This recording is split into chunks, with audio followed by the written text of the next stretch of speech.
Pascal. You are now rocking with that dude Pascal.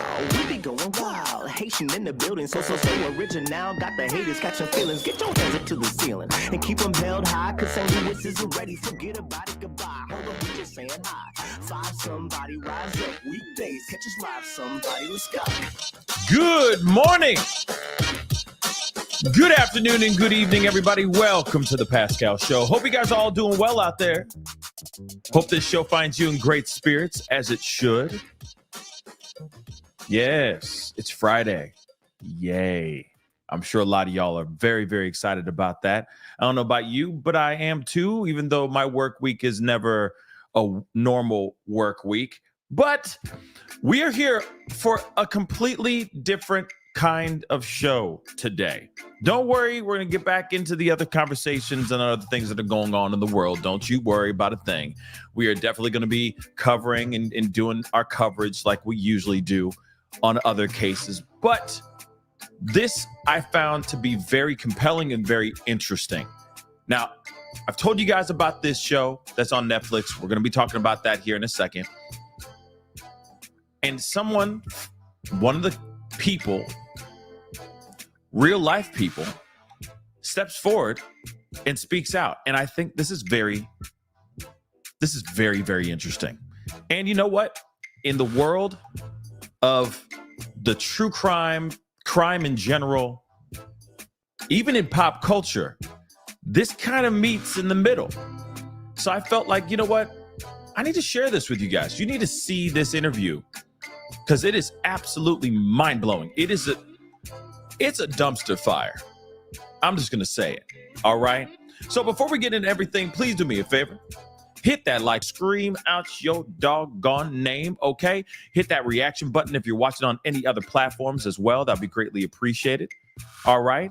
Do not forget to hit that follow button on my Facebook page. Follow me on Twitter, X, TikTok, Instagram, all those social medias. That'd be greatly appreciated. Of course, crush that subscribe button out there. That'd be amazing as well if you're watching on YouTube. If you want to support the channel, hit that join button down below. Become a member of the family. All right. And of course, if you want to support the channel even further, check out patreon.com/The Pascal Show. It's in the ticker down below going that way as we speak underneath me right now. Okay, guys? All right. We got to get into this. All right. Listen. I done told you guys about this movie or this series that's on Netflix. It's called Baby Reindeer. Now, the reason why I'm bringing this up is because there's a lot of themes that are touched on, talked about. How do I say? Covered throughout this entire show. Okay, everything from SA to lurking of all various kinds, and of course, mental health and all that stuff. And when you are a victim of SA, at least from this particular character, okay, Richard Gadd's character, who he is actually the writer and director of and creator of this actual show, he breaks it down, what he mentally went through after being a victim of SA and all this stuff. But throughout this the main theme and the main topic revolves around a woman in the show called Martha. Now, Martha is something else. I'm just going to say it. Martha is something else. She sends thousands of emails. Okay, according to this show, okay, it's this series that is on Netflix right now as we speak, okay? She sends thousands of emails, is constantly stalking this man, making his life a living hell, attacking friends, attacking family, attacking significant, like girlfriends, significant others, and all that stuff, right? It is pretty wild, this Netflix series. It's very, very compelling, very, very captivating and interesting to watch. I even said to you guys a couple weeks ago, I said, hey, I highly recommend you guys go and checking this out. It is wild. Okay. It is a roller coaster ride that I never thought I was going to get on. But hey, I watched it and it was entertaining as all get out. All right. Now, what's interesting, right? It revolves around this woman, Martha. She's lurking. She is making this man's life a living hell. But in the very beginning of the show, right when the show starts, it says, based on a true story. In fact, Richard Gadd, the writer, director, and creator of this show, this is what he lived through. So this is a biographical telling of his experience being lurked and harassed, etc., SA'd by a woman that he calls in the show Martha. It's pretty wild. So this goes crazy. This show goes viral. Everybody and their mama wants to know everything about this because they say it's based on a true story. There's no way all of this is true. This is insane. She sent you how many emails? She called you how many times? She sent you letters, so many different things, text messages, all this stuff. This is insane. Who is this woman? That's what everybody wanted to know. In fact, it's kind of funny because there were so many different theories out there, right? Everybody wanted to know who this Martha was and if she actually was a real person. Some people instantly thought that this Martha was actually a man and that he was just changing the sex, changing, the name to protect the woman. Well, some things have changed. We actually have the woman has finally or actually stepped forward and has revealed herself as this woman right here. Her name is Fiona Harvey. And she comes out and says, yes, it's me. And I got some things I want to say. So she goes on to Piers Morgan. And yes, I know some of you guys are not fans of Piers Morgan, and that's fine. But this is the only interview that she has done thus far. And I got to give it to Piers Morgan, regardless of what you think, how you feel about him and whatnot. I don't really have an opinion about him, outside of he has some very hard-hitting interviews. He handles this in a very professional way. He's just trying to get down to the truth. Because the entire time, this interview, which we're going to be watching chunks of it, we're not going to watch the whole doggone thing. Okay, because I don't want to get in trouble, all right? But we're going to be watching chunks of it. But throughout the entire thing, he just keeps pushing back. He's asking all the right questions because he wants to know, is this person real? Is this person really lying? Or is this person telling the truth? We're about to see this, and it's pretty wild. Like I said, it is a train wreck. It is a dumpster fire because everything goes off the rails near the end of this interview. She gets called out. There's so many contradictions throughout this entire interview. It is mind-blowing. Now, I know a lot of you guys are going to be, like I said, asking why, why are we watching this? One, I do cover a lot of things when there's something big going on in the pop culture world. I do talk about those things as well. We don't only talk about true crime stuff. We talk about that pop culture stuff as well. But this one is a hybrid of the two because there are allegations of SA. There's allegations of stalking, harassment, all these things that this woman is being accused of. And she goes on to this interview and says, I didn't do any of that stuff. He lying. He ain't telling the truth. He just did this all for money, which is pretty interesting. When there are claims that there are multiple emails, multiple text messages, voicemails, letters that this woman sent out. Just to start off with, for example, 41,000 emails. Think about that. 41,000 emails in a short amount of time. This isn't 41,000 emails over the span of, say, 10 years. 41,000 emails in a short span of time, allegedly coming from this woman.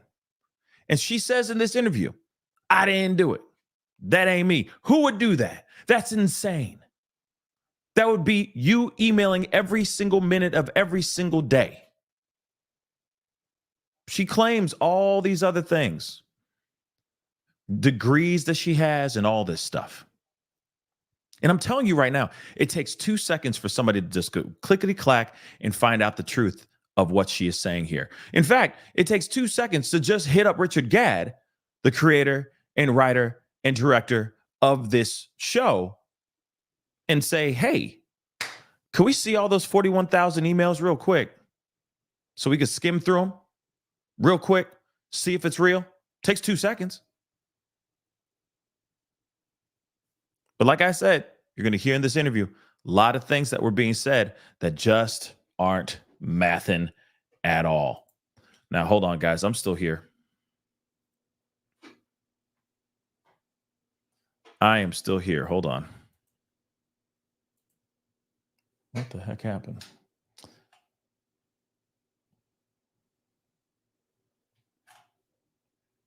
I'm still here, guys. But 41,000 emails is pretty insane, to say the least. Okay? To say the least. So, what we are going to do...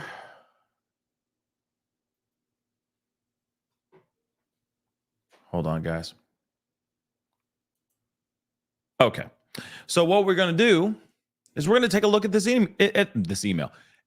interview. And the interview, like I said, is really good. Because one, you can see Piers Morgan is trying to be as respectful as he can, but he's just trying to ask the questions. And there's things that she says, and you're like, he catches her. A lot of times, it's like, wait, what do you mean by? Well, no, hold on. You said something different earlier. Now you're saying something. You said something earlier. Now you're saying something different now. Which one is it? You see what I'm saying? There's things in here that she just keeps falling on her face, and it's absolutely crazy. Okay. So I want to share this with you guys so we could take a look at this. And like I said, even so, one more thing I want to point out, though. Sorry, the camera shut off on me for some weird reason. I totally lost my train of thought. But one thing I do want to point out is that, one, not only is she out here going, okay, yeah, that's me in the that he's talking about in this movie, but she's also wanting to sue Netflix and the creator of the show because she's saying it's defamation and that all of this is not true.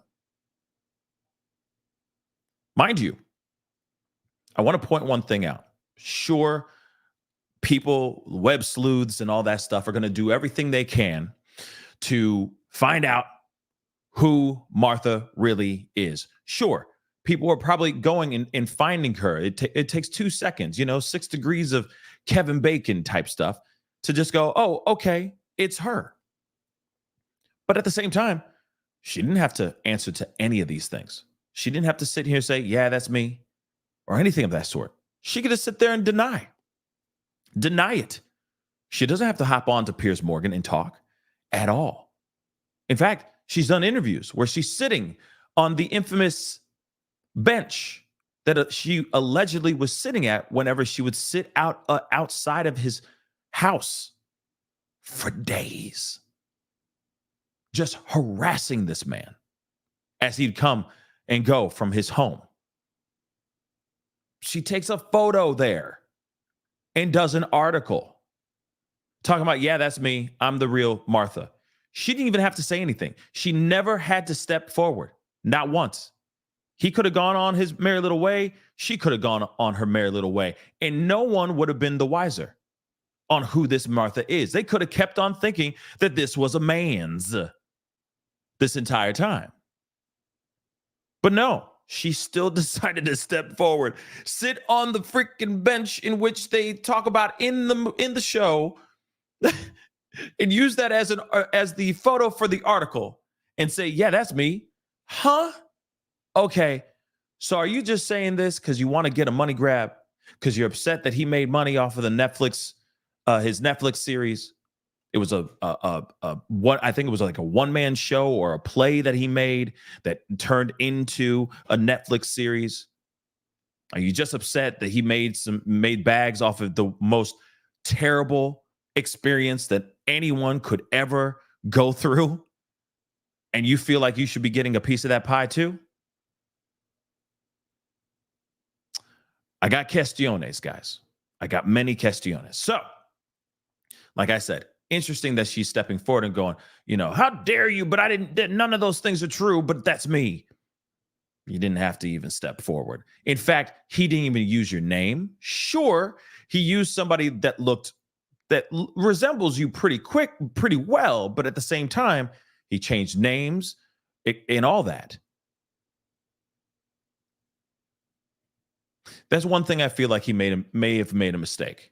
He could have used a totally different person, right? Not verbatim what this woman looks like. Does that make sense? All right. But pretty crazy. Anyway, we got to take a look at this interview because it is just crazy. I got the thing sped up because it's a long piece. Okay. If it gets a little weird, I'll slow it down and all that. But at the same time, we're going to be, I wanted to share this with you guys. Let's take a look at this. Let's take a gander. And I think Piers Morgan killed this ish. I think he did a really great job with this interview. You know what I mean? So let's take a listen. Okay. Let's rock and roll. Hit the number 1. Let me know you guys can hear this. And I'm going to be jumping in and out of this. Let me just let you know that. Okay. Because I know some of y'all be like, just roll it. Shut up. Just play it. And it's like, no, I got to do this for fair use. Okay. So I don't get in trouble and all that crap. And we're not playing all of it. We're going to go through chunks, pieces of it. Okay. And we're going to discuss as a fam. Let's go. Other details about her character bear a striking, unavoidable similarity with the real woman now accused of being the crazed stalker Martha. The show raises uncomfortable questions I'm about slowing the line it down. between fact and fiction, That's fantasy too and fast. reality. Another innocent man in the television industry has been falsely accused of sexual assault based on one of the storylines in the drama. Well, Fiona Harvey is the woman outed as the real Martha of Baby Reindeer. She's chosen to confirm her identity because she wants to have a right of reply. And so, in her first television interview, she joins me now in the studio. Now, let me just say this really quick, okay? I got to go in and out of this, okay? Yeah, that was way too fast, so I slowed it down, Ohio. Okay, I slowed it down, Ohio. All right? But, and Karen just said this too, it's his story, and she's part of it, but he makes it clear she was mentally unwell and to raise mental health support. Yes, that's very true. Not only was he talking about her mental health, he also talks about his own. Throughout the entire thing, he talks about the experience that he went through and the fact that he's a victim of R. And it wasn't, there are claims of SA from her onto him, okay, at one point. But he also talks about being a survivor of a horrifying, crazy R incident that happened to him by another like TV producer, TV writer type guy. Okay, it's pretty wild. Okay, so he does talk about that, not only just hers, but his as well. A lot about his throughout the entire thing. Okay, but what I was going to say is, she says, "Oh, this is her time to speak." Do you realize that she had plenty of time and plenty of opportunities to speak out when this was a play? Let me tell you this. This was a play before it turned into a series. It's been out there playing all over the place, apparently doing very, very well, great reviews, all that stuff, great writing, all that stuff, right? And then it got picked up by Netflix and it got turned into an actual show. But before that, it was a play, a fairly successful play. You had all this time. You had all this time to speak out. But now you choose now. Because he got that Netflix deal? It's interesting. It's interesting. Well, thank you for joining me, Fiona. First of all, why have you decided to go public? The internet sleuths tracked me down and hounded me and gave me death threats, so it wasn't really a choice. I was forced into this situation. What do you hope to achieve in this interview? I came on your show because you're a veteran broadcaster. I think you'll give me a fair hearing. You were persecuted yourself not so long ago. So that's why I've chosen this show. Have you watched the drama? Not at all. I've heard about the court scene, about the jail sentences and all this sort of stuff. But you really haven't watched any of it? I haven't watched any of it. You're not curious to? No, I think I'd be sick. She's lying. She is straight up lying. It's taken over enough of my life. I find it quite obscene. I find it horrifying, misogynistic. Some of the death threats have been really terrible online. People phoning me up. You know, it's been absolutely horrendous. I wouldn't give credence to something like that, and it's not really my kind of drama. Okay, let me just say this. Yes, I think it's really, really messed up. This movie comes out, or this, I keep saying movie, but the series comes out, and then all of a sudden, out of nowhere, everybody and their mama, or she's starting to get threats. That's not cool. That really isn't cool. No one should be getting any type of phone calls of any kind. If she really, because she denies all this stuff in a second, but if she really spent the time behind bars and all that stuff, if she paid her dues. No need to call her, start sending out those threats. Really, you don't. All right, you don't.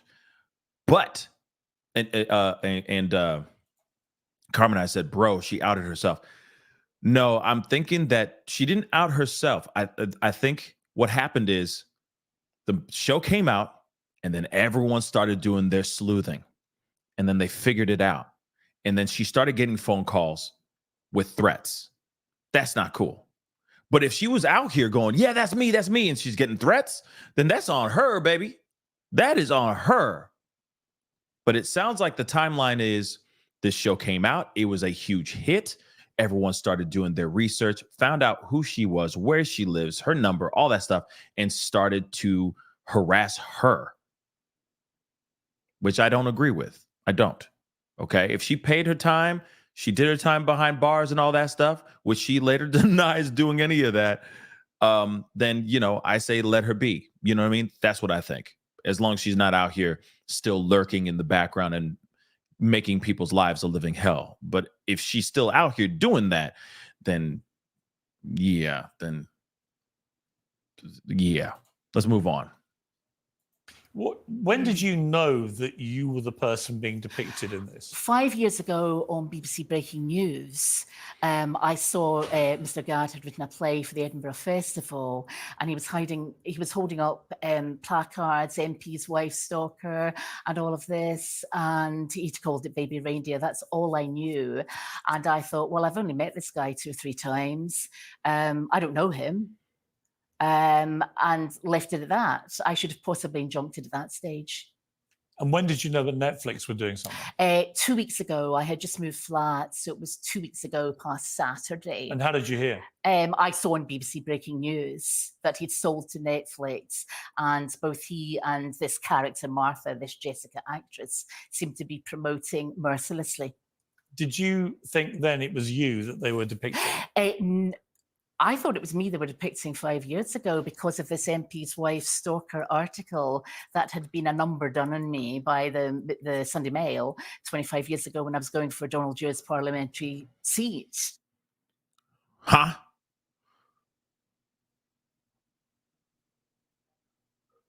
Huh? So I had a vague idea then. The Daily Mail then approached me on the Wednesday, 2 weeks ago. So sort of 2 weeks tomorrow, but 2 weeks ago, if you see what I mean, and told me that I was getting death threats online, that I'd been outed as Martha. There were TikTok videos. Were you online at all? Because you were before, but are you these days online? I've come off Facebook as of yesterday. Okay. Are you on X? What used to be Twitter? No, I'm not. Because you had an account. Yeah, that's right. Years and years ago. Years and years ago. Okay. I'm scared to Google up BBC breaking news. I'm certainly scared to Google up the Daily Mail in case I am on it in some bizarre circus. That moment you realised it was you that they were depicting from what you were reading. The sleuths, as you say, had found your tweets. They compared some of the phraseology. They'd done the maths and they worked out this was you that was being depicted. How did that make you feel? Absolutely horrendous. Absolutely horrendous. I couldn't believe he'd done that. And so long after first meeting, we're talking 10, 12 years ago, really horrendous. I didn't know who to trust. I was told by the Daily Mail, don't trust those bleeps in Scotland. Whereas I found John Dingwall of the Daily Record completely wonderful, actually. He's acted with total courtesy. I couldn't believe this had happened. I want to play a little clip. This is just some of the reaction to Baby Reindeer from members of the public. She ends up becoming the craziest stalker I ever seen in my life. And this is all a true story. This is all a true story, yeah. And they've found the real woman online. So I assume in the actual thing, they've obviously given her a different name. It's a different woman, but you know what I find? They always manage to find a similar looking woman, and the build tends to be the same. I have a theory about this, though. I feel like he's done it on purpose because he knew that people would find her, and he wants to make her life hell a bit. Well, I don't know if he would. I don't know about that, but. When you hear that, what do you think? The final guy on there, I think is correct. I think he always wanted this to come out, to persecute someone, to take attention away from him and this rape allegation. And I just generally think he's got extreme psychiatric problems. Okay, now I don't agree with that because there is a full-on latter half of the series where he talks about the experience of being AR'd by this guy. He explains it all in gruesome, very, very heartbreaking detail. So no, he's not sitting there trying to avert the eyes towards this. He was dealing with that and dealing with allegedly her at the same time. So I don't think she's right with that at all. I mean, but again, I think she's making up whatever she can make up in her own mind to justify being on here, to justify any of this stuff, to justify trying to sue Netflix and the creator of this show. That's what I think. I mean, there's no doubt he has problems. I mean, if you watch given that he's written it about himself. There you go. If you watch the whole thing as I did, all 5, 6 episodes, whatever it is, he has a lot of problems. He's quite open about that. The question, I guess, which we'll come to, is how much of the way he depicts you is true. And your position is that it's just not factual. It's a work of fiction. It's a work of hyperbole, as I've always said. And there are 2 true facts in that. His name is Richard Gadd, and he worked as a jobbing barman on benefits in the Holy Arms. And we met 2 or 3 times. Those are the only. Well, let's go let's go through some of these things. So here we go. You first met him. I mean, the show shows you coming in to a London pub. You just named the pub. And he's working behind the bar, Richard Gadd. Sorry, I got to keep doing this, guys. He offers you a cup of tea. Is that what happened? No, that's not correct. He didn't offer me a cup of tea. Nobody gets anything free from the Holy Arms. I was in for a meal with a drink of lemonade, and I was very, very hungry. I'm diabetic, so very hungry. So that's. And did you talk to him? He interrupted a conversation. There was another barman there, and he said, "Oh, you're Scottish," and basically commandeered the conversation. I was talking to somebody. It's pretty rude to interrupt. So he seemed to be obsessed with me from that moment onwards. I mean, just speaking to you, I've never met you before, but you do look and sound very similar to the actress in the drama. I haven't seen the actress. We're both Scottish. We've both got dark hair. She's considerably younger than me. I think she's about 18 years younger than me. I mean, it doesn't matter. It's an actress depicting a character that looks a lot like you. That's it. She just, it's hilarious. She's like, oh, no. She doesn't actually, she's not actually me. And it's like, no, she's acting. Bruh, she's acting, man. How old are you, if you don't mind me asking? I'm 58. I'm a year younger than you. And I think Martha, Jessica, The actress is about 40, 38, 40. She did her research on Piers Morgan. Well, be careful, man. Okay. You better be careful. Careful, Piers. Careful. I'm worried about you, Piers. Okay. It says in the show that you proceeded to return to the same pub time and again, but you never paid for a drink. I don't drink alcohol. And Did you pay for anything that you had in the pub? lemonade or soft drinks. Would he give you free drinks? Or? No, absolutely not. This is sort of a depiction of me as a pauper who wouldn't stand around or stand a drink. It's nonsense. It says that you told Richard Gadd that he looked like a baby reindeer toy you once had as a child, hence the name of the show. Yeah. Is that true? I appear to have written most of the show in my sleep. Oh. Interesting how she says what she just said. You heard that, right? Interesting how, I've written most of this show in my sleep. But it ain't real, right? You said it's all lies. So how could he be writing stuff? You see what I'm saying? If it ain't real, then it's not in your sleep. You feel me? But the thing about the baby reindeer is true. Come on, man. Come on. Let's go. I'm going to roll that back a little bit. But she says, it's like I wrote this in my sleep. Really, if you wrote it in your sleep, that means that this stuff is true. So stop. Stop it. Stop. Quit lying. Like a baby reindeer toy you once had as a child, hence the name of the show. Yeah. Is that true? I appear to have written most of the show in my sleep. I dressed Did you have a baby reindeer I toy? had a toy reindeer. So that's true. And he'd shaved his head. That bit is true. And there were reindeers in the shops. It was Christmas time or something. It was a joke. Interesting. Oh, this stuff isn't true, but baby reindeer is real. That story's true. Oh, and it's like I wrote this in my sleep. Like I wrote this show in my sleep. So in other words, the stuff that he's saying is true. So why is she lying, baby? Why is she lying? Stop it, baby. Stop the lying. Not good. It adds wrinkles. Let's go. So I have inadvertently penned the name of the show. Right. But that is true.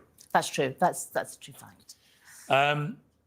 Okay. Whilst bantering with you, Richard Gadd told you he'd like to hang your curtains. Is that true? This, I think, was a holy arms joke about curtains and a lot of sexual innuendo. He did say that. Yeah. So that's real. Baby reindeer is real.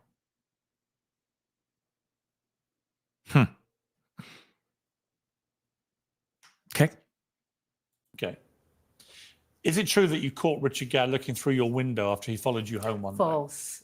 You never saw him at your house? I didn't see him at my house. I think it would be impossible to look through a window. Did anyone else ever see him there? No. She said about 3 stories up, if I heard that correctly.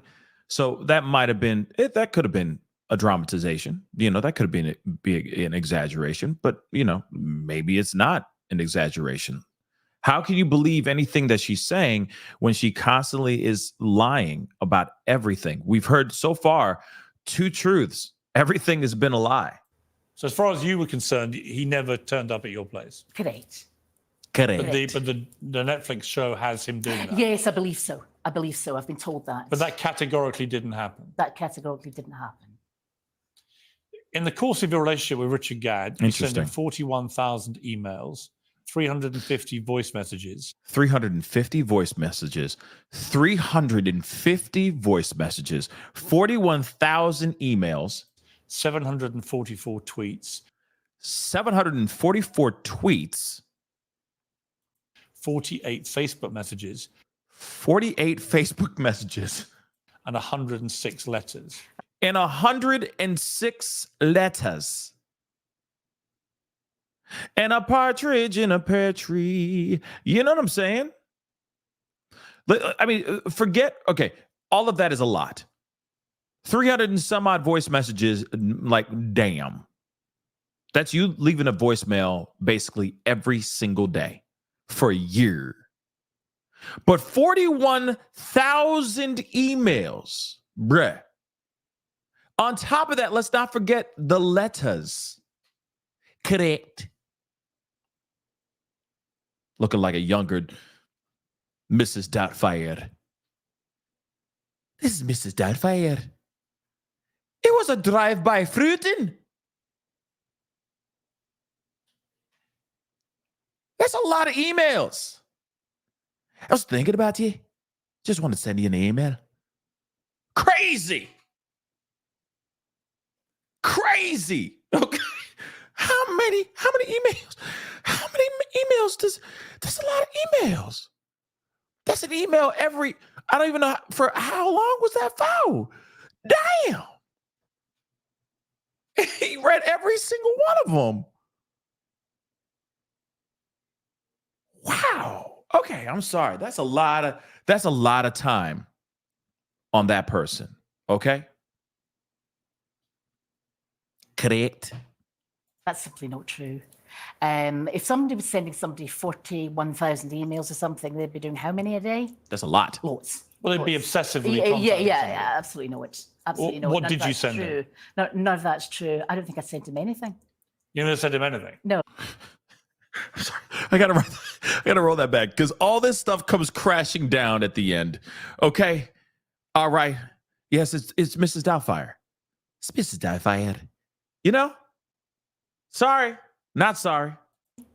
Lots. Well, it'd be obsessively. Yeah, absolutely not. Absolutely not. What did you send him? No, none of that's true. I don't think I sent him anything. You never sent him anything? No. I think there may have been a couple of emails exchanging, but that was it. Just jokey banter emails. Netflix have said. She just said, I didn't send anything. I didn't send anything. And then all of a sudden, well, maybe I sent a couple emails. Come on, man. You can't write this stuff. Oh, my Lord. This is insane, yo. These details are the real ones. So this is exactly completely incorrect. So you're denying sending anything to him? There may have been a couple of emails. Text messages? Like I said, she just said no, and then now she's taking it back. Nope. No Facebook text messages? Nope. Did you tweet him? I may have done years and years ago. You actually tweeted him numerous times. No, it wasn't numerous. It was about 18 tweets there or 14. It's quite a lot to some. 18 tweets there or 14 tweets. What? Which one is it? Is it 18 or 14? You got to remember, like, let me just keep it a buck, y'all. She's had all this time to make sure she has all her stuff, all her ish lined up. You don't think that Piers is going to she didn't think that Piers is going to ask her these questions? Real talk. Think about it for a second. You telling me you don't think he's going to ask about the 41,000 emails, 525,600 minutes? Like, what the hell? You know what I'm saying? It's a lot of stuff here. Okay? A lot. So you're not going to come in with the facts and go, bah, I didn't do that. It's 18 tweets that I sent to him, congratulating him on his success or whatever it may be. But that's it. She's like, oh, 14 tweets or 18 tweets. Come on. Which one is it? You got to be precise here. I'm not here. Like, miss me with the nonsense, guys. Miss me with the nonsense. Someone who's not that well known. But we were all friends. It was banter. Right, but it establishes you were contacted. That's in public. Yes, I mean this. Did you write him letters? Public, no. I think when I saw the rape interview, that's actually incorrect. What I said there when I saw that in the Guardian, I said, "What a shame! It's not your fault." Something. You like did that. write to him. God. Oh. See, this is literally. This is exactly the reason why people go in on individuals that go onto interviews of any sort. And they keep backtracking like a mug.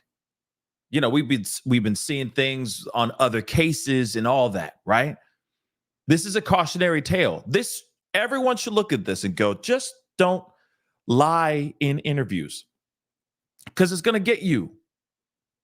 especially when it's hard evidence, if it's factually, if it's factual, if it's written heavy on facts. That's what I'm trying to say. Because for her to sit there and go, I didn't send in many emails. That is not correct. Whatever she said, right? She's like, oh, that's not correct at all, blah, blah, blah, right? They could easily look that stuff up and go, here it is.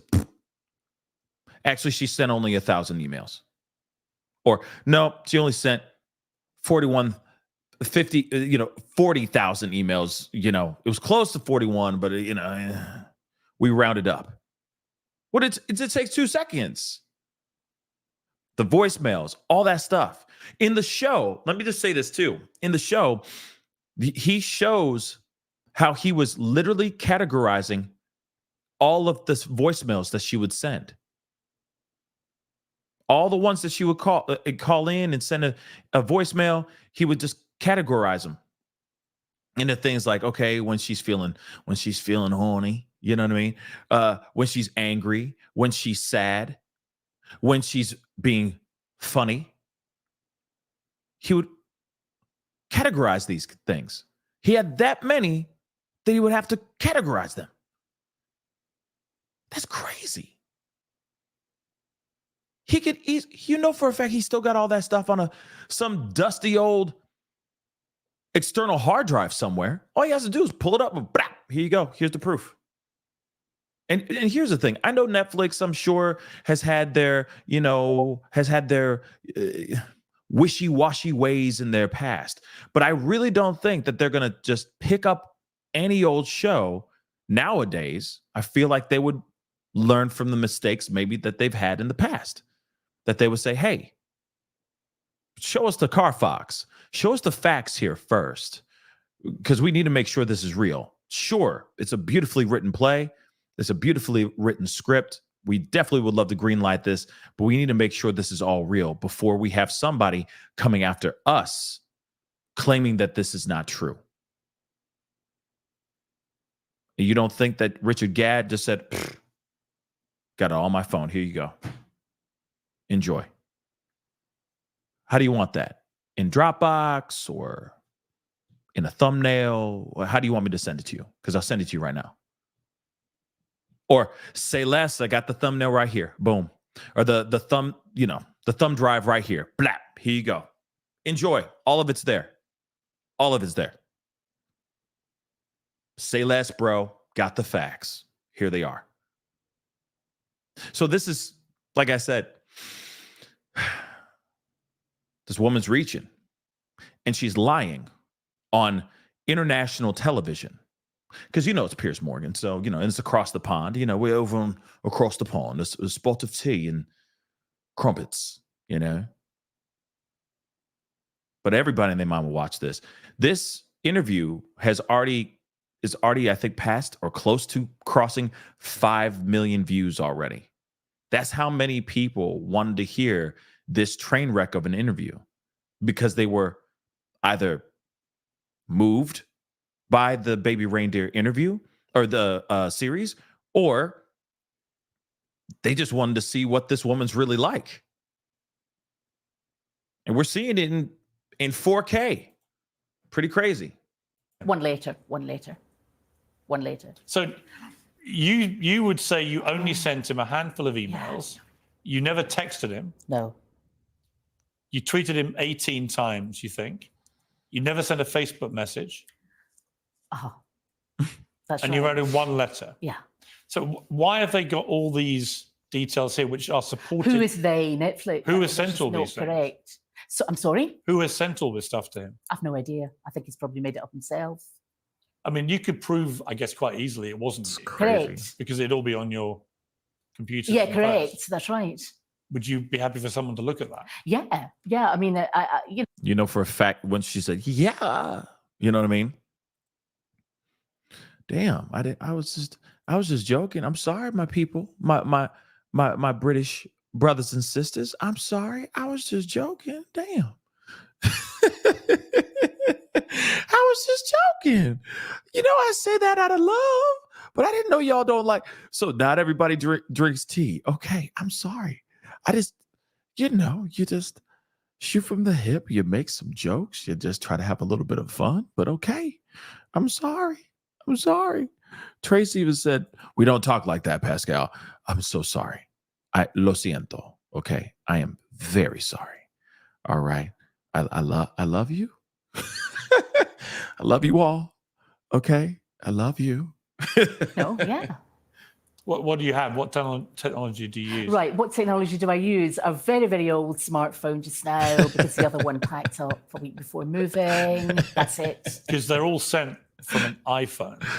Yes. So But they believe it wasn't actually an iPhone ever being used. meaning what Meaning kind that of someone phone? was hiding the fact that they were actually not using it. They were pretending it was from an iPhone. Right. I don't really understand that. Well, people can mask where they're sending stuff from. Okay, right. I'm not technology whiz kid of the year. I wasn't doing that either. Remember the phones. Remember the phone. Okay. The conversation about the phone. All right. Just a little foreshadowing for you guys. Okay. It's crazy. I mean, obviously, when you make such an emphatic denial of the central point of the story, you're basically accusing both him but also Netflix of lying about it. I am.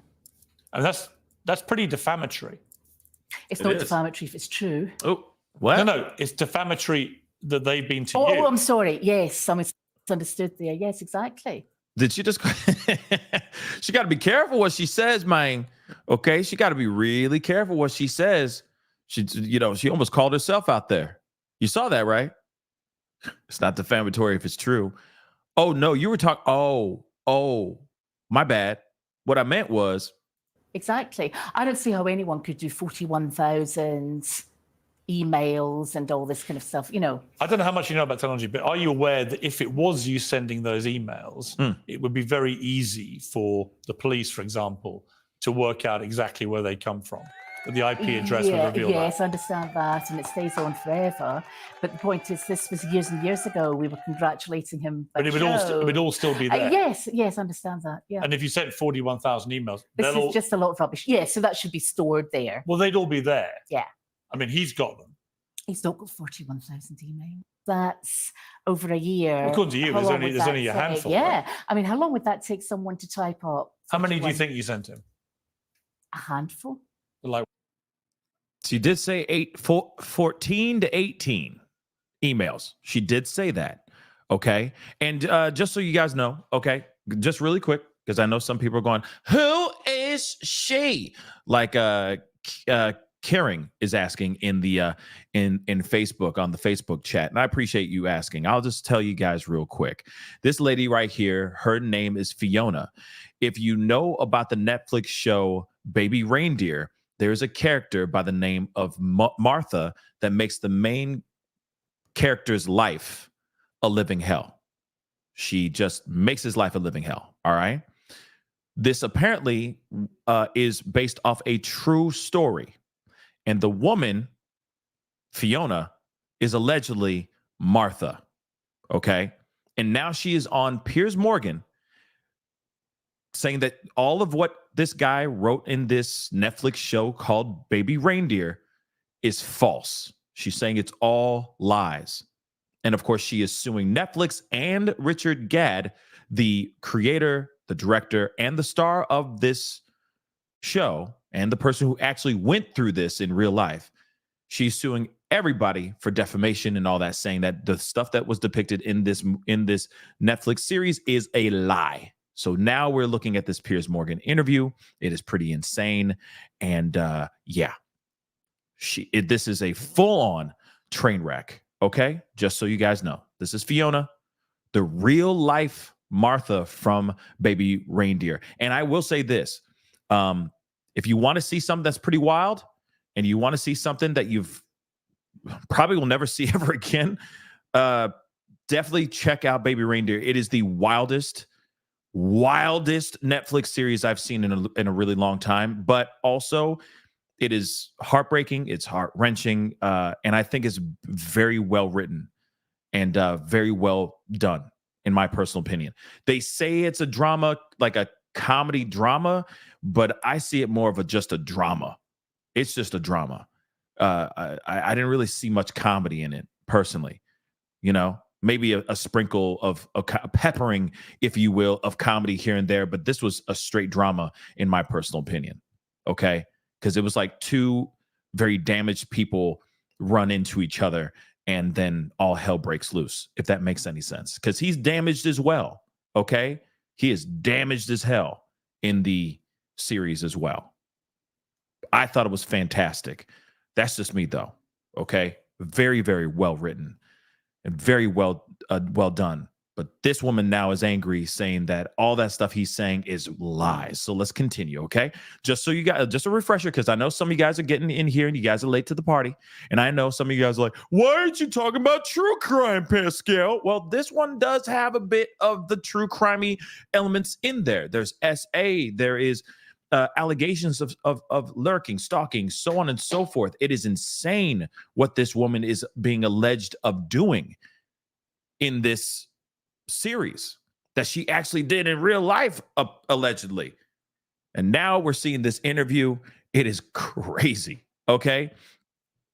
Yes, Miss Winters. Yeah, a lot of Diddy stuff went on in this movie, for sure. So we're here to talk about that. And like I said, it's kind of like a hybrid. You know, we talk about pop culture stuff on here. We haven't been talking a whole lot about the pop culture stuff lately.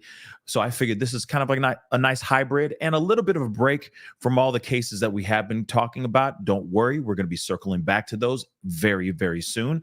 But I wanted to give you guys this. I asked you guys in the community chat if you wanted me to cover this. You guys said yes. And so we are here watching this as a family. And again, we're not watching the entire thing. We're going to be looking at chunks. All right. But this beginning is important. Okay. Because the end, just everything goes crashing down. She just keeps the contradictions run amok. And you're gonna hear this in a little bit. All right. Let's continue though. What does that mean? How many? Listen, 10. Did you hear that? Hold on. I know I just talked a long time explaining everything. Let me just roll that back a little bit, because he asks her again, by the way, how many emails did you actually send him? I mean, how long would that take someone to type up? I rolled How many it back. do you think you sent him? A handful. Like that. What does that mean? How many? Listen, 10. 10 emails. Not 41,000. Right, there's a massive disparity between the two. Yeah, I agree. I mean, She agrees. So let me just say this. No, I'm not mansplaining. The hell? No one mansplaining? The hell? But she said earlier, 14 to 18 emails. Now it's gone down to 10. A handful? 10? What? Make up your mind. So is it 18? Is it 14? Or is it 10? Just tell us the truth, man. if it's not you that sent all this, then clearly Martha cannot be you. Yes, Martha cannot be me, because there are a number of allegations that have been put to me by journalists that are simply not true. There's a whole play. It's not just the emails. There's a sexual assault in the canal. There's but if the police looked at this and if you sue, for example, then this will go to a court of law. And then on discovery, people will look into all this. The phone company will be asked about evidence of all the text messages. The internet providers will provide all the backup for the emails. Facebook will be asked about the Facebook messages and so on. So all of this would come out in a court case. in disclosure, yes. And you're prepared to do that? Yes. Because I didn't write him the emails. Who do you think did? I have no idea. I think he probably made them up himself. I've no idea. 41,000 emails. Yeah. What kind of reaction is that? 41,000 emails. What was that? Hold on. I got to. I didn't write him the emails. Who do you think did? I have no idea. I think he probably made them up himself. I've no idea. Oh, my God. 41,000 emails. Yeah. I mean, you have to pause on that for a second. Okay? A piercing face. I'm done. But damn. Okay? I mean, would I don't know. you accept that someone who did that would be very obsessive about someone? Yes. I mean, that's a lot of emails. And why now? Why didn't you go to the police at the time? Or this sort of doesn't make sense. I mean, the fact that Netflix have said this is based on reality, this is a true story, that Martha did, the real life Martha, the person they based this on, who Richard Gadd has written about, is the person that sent these. And he has the evidence to prove it. What you're saying is that proves you cannot be Martha. Yes, and I would like to see Netflix's evidence for that. I mean, it actually wouldn't be Netflix's responsibility. It would be Richard Gadd's responsibility. And I will say this too. You know, I'm not trying to be like Team Netflix or anything like that. But if they found out this was all one big fabricated lie, then that would be on Richard Gadd himself, not on Netflix. Netflix would be like, we believe the information that you gave us. You gave us the information. You gave us the facts and all that. And if you fabricated this stuff, well, then damn, you're really good at that. And second, it'd be on him. That's just what I think. Sure, Netflix would have to fork over money, but the real blame would be on him, right? For lying, for fabricating things. But I don't think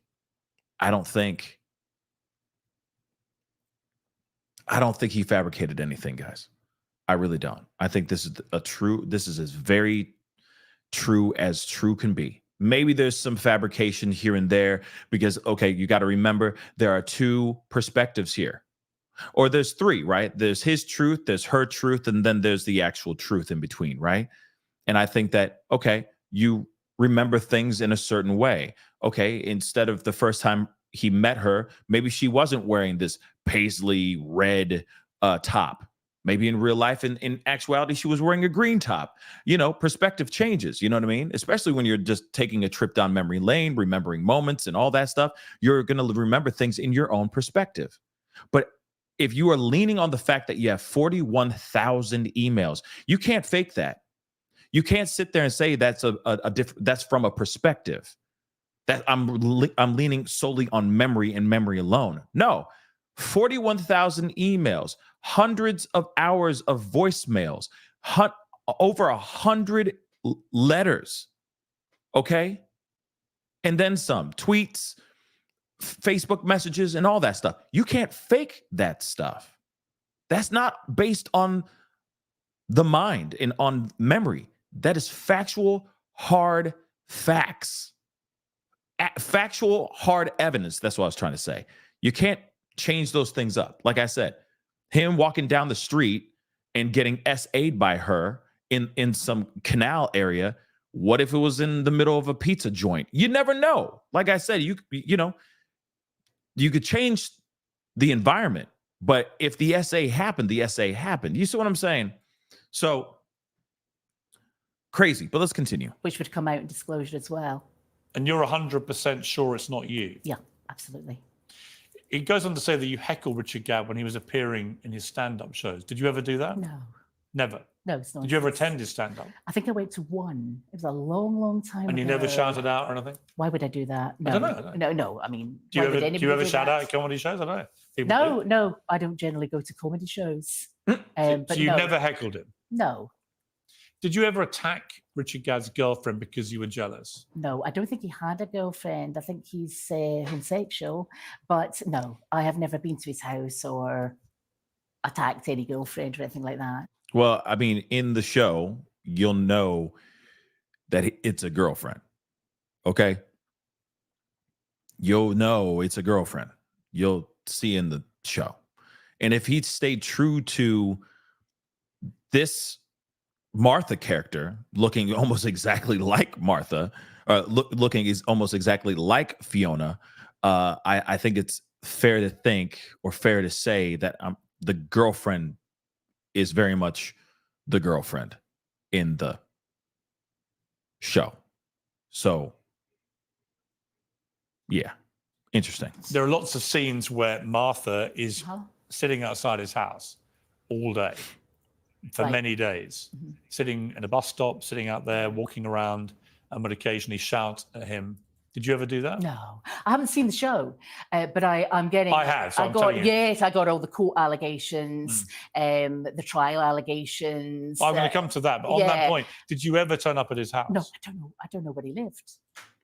Okay. I need to show you guys this right quick because I think it's kind of important. Okay.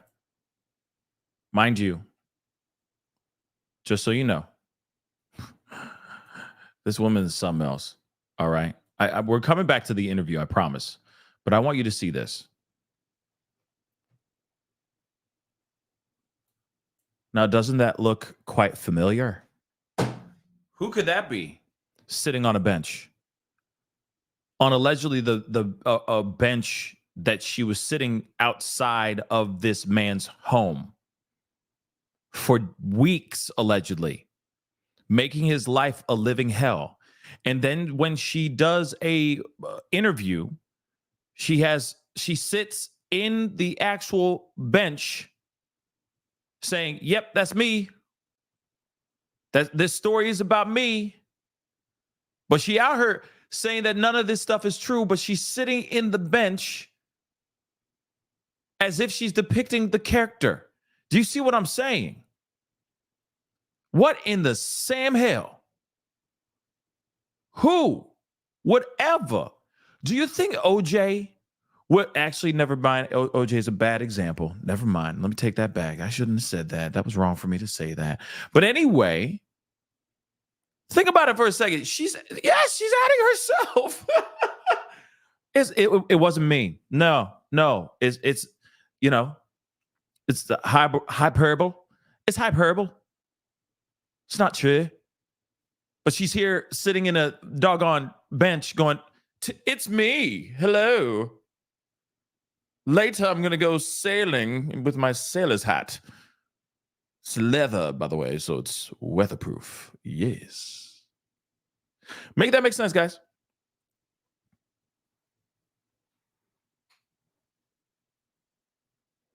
Okay, hold on. I got more to say. I got so much more to say. Oh my God. I got so much more to say. But here it is, though. Let me roll that back just for a second, okay? Okay? Let's just roll this back for a second.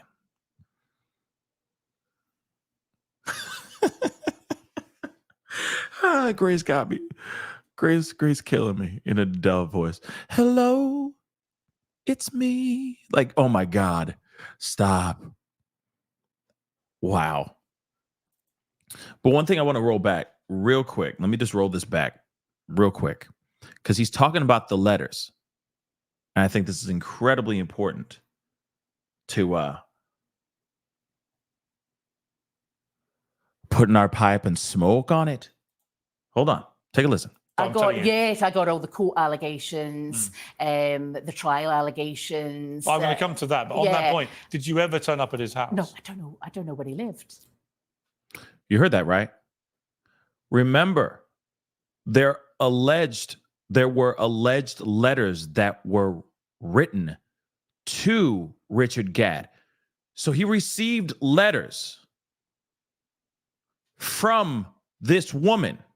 Now, how letters work is you got to put them in an envelope and then send them in the mail, and then it has to show up to that person's private home or to an address. So you're telling me you don't know where he lived, but you were still sending out mail, letters, allegedly over 100 and some odd letters to this man, but you didn't know where he lived?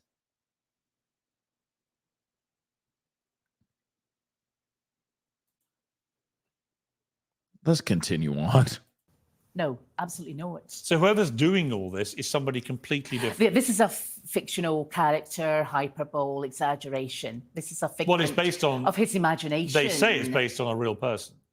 Who's they? Netflix. Well, Netflix and Richard Gadd. Netflix are about as mad as Richard Gadd. If they're saying that, it's absolutely not correct. Did you ever contact Richard Gadd's parents and threaten them? No, that allegation was put to me by journalists. No.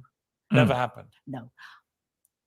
There's one key point in the drama that has Martha's character pleading guilty to intimidating Richard Gadd in court and sentenced to 9 months prison time. Mm. Let's watch. You're charged with the stalking of Mr. Donald Dunn between the dates of the 14th of August. A little reindeer. Now, I skipped it, but just so you guys know, she, in the movie or in the show, she actually says she pleads guilty to all these claims, okay, to all these charges, all right? And then she's sent off to jail, okay? Now, we're going on to the next part. Now, again, there is obviously a resemblance between... Do you think so? Well, a bit, but That's hardly flattering. Well, I don't mean to flatter you. That's totally flattering. What, Ro? Be careful, my brother. You might be getting 41,000 emails in just by next week. So be careful. You see that? Oh, that's so kind. That's so kind of you. Now, again, there is obviously a resemblance between... Do you think so? Well, a bit, but That's hardly flattering. Yo, if Piers Morgan goes, I'd like to hang your curtains, then it's a wrap. It's over after that. Do you hear that, though? She goes, oh, that is so flattering. So flattering. Then he says, what he says kills me. What he says kills me. I'm sorry, I got to roll this back one more time because I want you guys to hear the exchange. It's amazing. A little reindeer. Now, again, there is obviously a resemblance between... Do you think so? Well, a bit, but That's hardly flattering. Well, I don't mean to flatter you or not flatter you. I just think there is a resemblance. You know? I'm not flattering you. No, I'm not flattering you at all. Okay? I'm just stating facts. Looks a lot like you. Okay? Having met you, and you both speak Scottish people, but the fundamental point of this is: did you take part in that? So did you go to jail? Did you have a trial? Of course not. Of course not. Have you ever been to prison? No. You know, for a fact, you could look. I'm sure you could look this up and find out hard facts if this is a lie or if she's actually telling the truth. That's it. I mean, you could really it takes 2 seconds. Have you ever been charged with a criminal offence? No. Never. No. Nothing. Nothing. So that scene is completely invented. That's completely false, and I don't think the actress sounds like me. I mean, people compare me to Lorraine Kelly, but I look nothing like Lorraine Kelly. We all happen to have dark hair, and we're Scottish. You know, I think the actress is from Glasgow, I think, but I'm not sure. But and which part of Scotland are you from? I'm from the Central Belt. So it's a slightly different accent. It's slightly different. A Scot would know the difference. A Scot would know the difference. A Glasgow accent's very different. But that's a fundamental point here, because if they basically have a key point in their drama, which they say is a true story, which involves you admitting to intimidating Richard Gadd and getting a 9-month prison sentence, and that is completely untrue. That's completely untrue. Very, very defamatory to me. Very career damaging. And I wanted to rebut that completely on this show. I'm not a stalker. I've not been to jail. I've not got injunctions, interdicts. This is just complete nonsense. But I mean, you'll know yourself, if you're charged with a criminal offence, it will go fine. Bigger fine, whatever. Very few people go to jail. Well, you'd have a police record nowadays. Yeah. Have you ever changed your name? My surname was double-barreled. What was it? Muir Harvey. So Muir Harvey. M-U-I-R. Yes. Harvey. When I got when the parents got divorced, I changed it to Harvey. I just dropped. So your maiden name when you were born was? Yeah, that's right. Was Muir? Yes. Muir Harvey. Yeah. So that's quite an unusual name. Yeah. So if you'd ever received a criminal conviction for anything, it would be on police files. Yes. And what you're saying is you've never been even charged with an offence. No. Do you know it takes 2 seconds to find out if she's telling the truth or not? Oh, Lord have mercy. She's come onto... Do you realize, this is the problem with this kind of stuff. You go on national or, international television, because this is an international story and case. Okay. In my personal opinion, it's a case. She goes on to international television. Piers Morgan, big platform. A lot of people watch this stuff. She's attached to one of the biggest shows right now on Netflix. It's a huge, huge show. She goes on to Piers Morgan and has the audacity to sit there and say, yeah, that stuff is fake. That's not true. All that stuff. Do you realize the whole world, any person that watched it, that's seen this interview, is looking this stuff up and is just dropping it all over the internet right now? I guarantee you there's people already, by this weekend, there will be a full-on breakdown. Okay? There will be stuff that will get leaked. And Trace, if that's interesting that you can't pull up someone's criminal record. But okay, so, and thank you so much for that information. But I'm telling you right now, in the show, Richard Gadd Googles her, right? He types in her name and he finds all this crazy stuff about, crazy stalker woman arrested, blah, blah, blah. These are articles that he found. And he's like, I am dealing with a very dangerous person. And I don't know how to get rid of her. I don't know how to shake her without it turning into something violent. Okay. So if that part is true, that he actually looked her up and there were articles about her, the articles will still be out there. They'd still be existing right now. This is only, 9 years old. What happened to him? Like 2016, around that time, right? So be very interesting to see what he actually saw, right, about this woman when he typed in the Google. So it's very ballsy for her to come out here and say these things when you know for a fact people could leak a whole bunch of stuff in 2 seconds.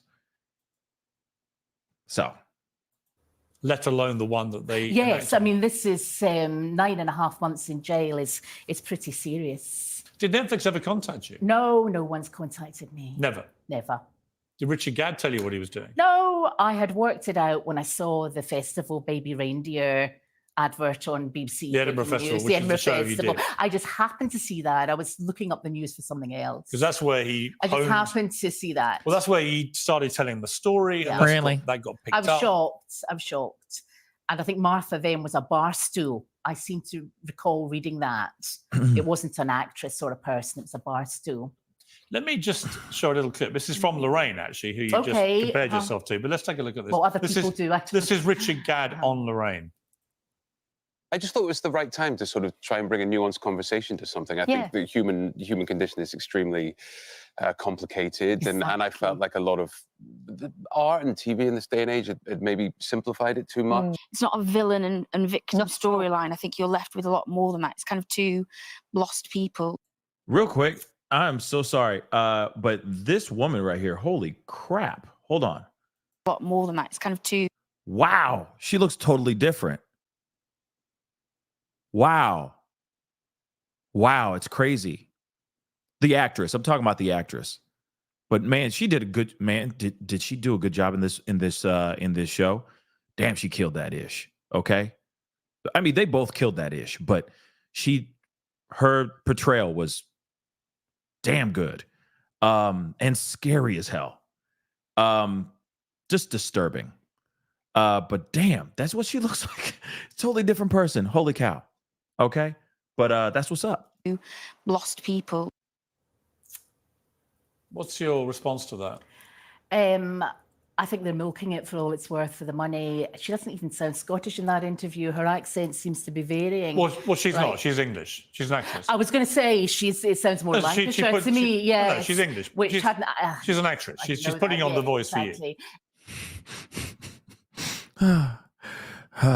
Okay. They're milking it for all they're worth. It was the right time to abuse someone all over social media and all over, basically somebody who's not from Loveyland, not from Theatreland, just abuse me all over the newspapers. They're happy with themselves. What do you feel about Richard Gadd? I think he's psychotic, and I think that anyone going along, being in that play, and doing this to somebody, I find the behaviour outrageous. He says the whole thing started because he felt sorry for you, and that's why he befriended you. Your staff said that to me in the waiting room. This is a lot of nonsense. I've got lots of friends. What did you talk to him about? It was just a holy arms banter. It was like what? What kind of thing? What you're going to do with your life, or career stuff. Sort of. And I thought he was a stand-up show. But is it possible he was under the impression that he felt sorry for you? No, I never got that impression at all. I got the impression that he was all out for himself, wanted to sort of control that bar, very, very inarticulate, very full of himself. I should never have gone in that bar. Do you wish you never had? Yes, absolutely. Absolutely. How long did you know him for, Richard Gadd? 2 or 3 months. 2 or 3 months at maximum. He only worked there on certain days. And did you always go on the days he worked there? No, I've been in there on different days having food.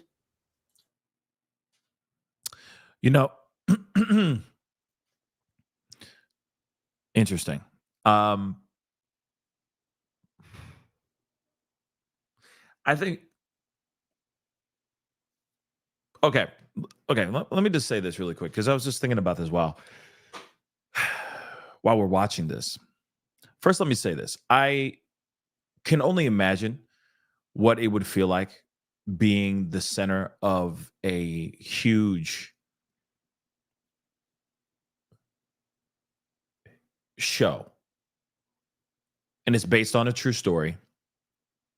And your name, or not your name, but a likeness of you is being portrayed in a series. I can only imagine. Can't even imagine, actually, what that would feel like. I'm sure it's embarrassing. It's terrible. It's terrifying as well, because everyone eventually starts to figure it out, especially when it's a really big show. And especially when they say based on a true story, or not based on a true story. He says, this is a true story. That's scary to think that, oh my God, this was a huge show, huge series. Now everybody's looking things up, and now everybody knows who I am. So I understand the frustration of things, but you go on TV and you say all these things are not true. This only confirms your mental health. It confirms how delusional you are, how disconnected you are to reality. All the things that he shows in this series depicting this Martha as such, you are just confirming it even more by going on this show and saying these things. It takes 2 seconds, like he said, even Piers said it, and I agree, for someone to pull up the emails, for him to call up Richard Gadd and go, give me the emails. Give me 41,000 of them. Give me all of them. Again, she even says, I only knew him for 3 months. Huh? So if you only knew him for that short amount of time, you sent out 41,000 emails? How do you do that? Were you spelling a word or a full sentence throughout all of those emails? Letter by letter, literally, like sending each email with just one letter in each email to spell out one word? That's insane, guys. That's absolutely insane. And this woman's still out here saying she didn't. Just saying, man, like, damn. Have other people from the pub contacted you? Nobody's contacted me. No one at all? About this at all, apart from the media, the mainstream media and stalkers on social media. He says, Richard Gadd, he didn't see you as a villain, but as somebody who is unwell and needs help. Yeah, well, he maybe should look a bit closer to home, to himself, as someone who needs help. I mean, clearly it seems like he's been getting the help that he needs. And I think one way of him coping or getting through some of this therapy was actually writing and making this play to get his thoughts just out, and also to maybe embolden others that are victims of these kinds of things as well. Something to think about. But I'm going to skip ahead a little bit. In the same year, your tweets cheer me up. Your timeline is good.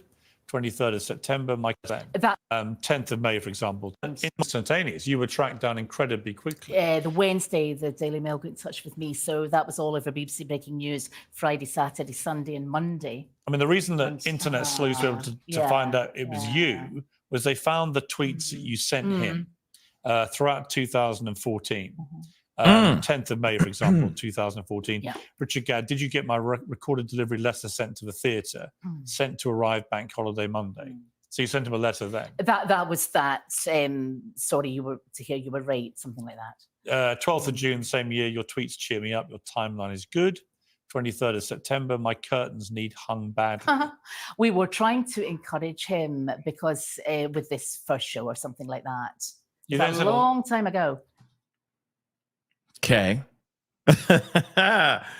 Ah, dear Lord. It's just, oh, dear Lord. Yes, on the 18th of December, please go and see Richard Gadd's show. It's well written and erotic. The filmed bum shots are the best. Fantastic ass. It was a joke. It was a joke. We were trying to encourage him. Nothing negative, though, about it there. Nothing negative about the show.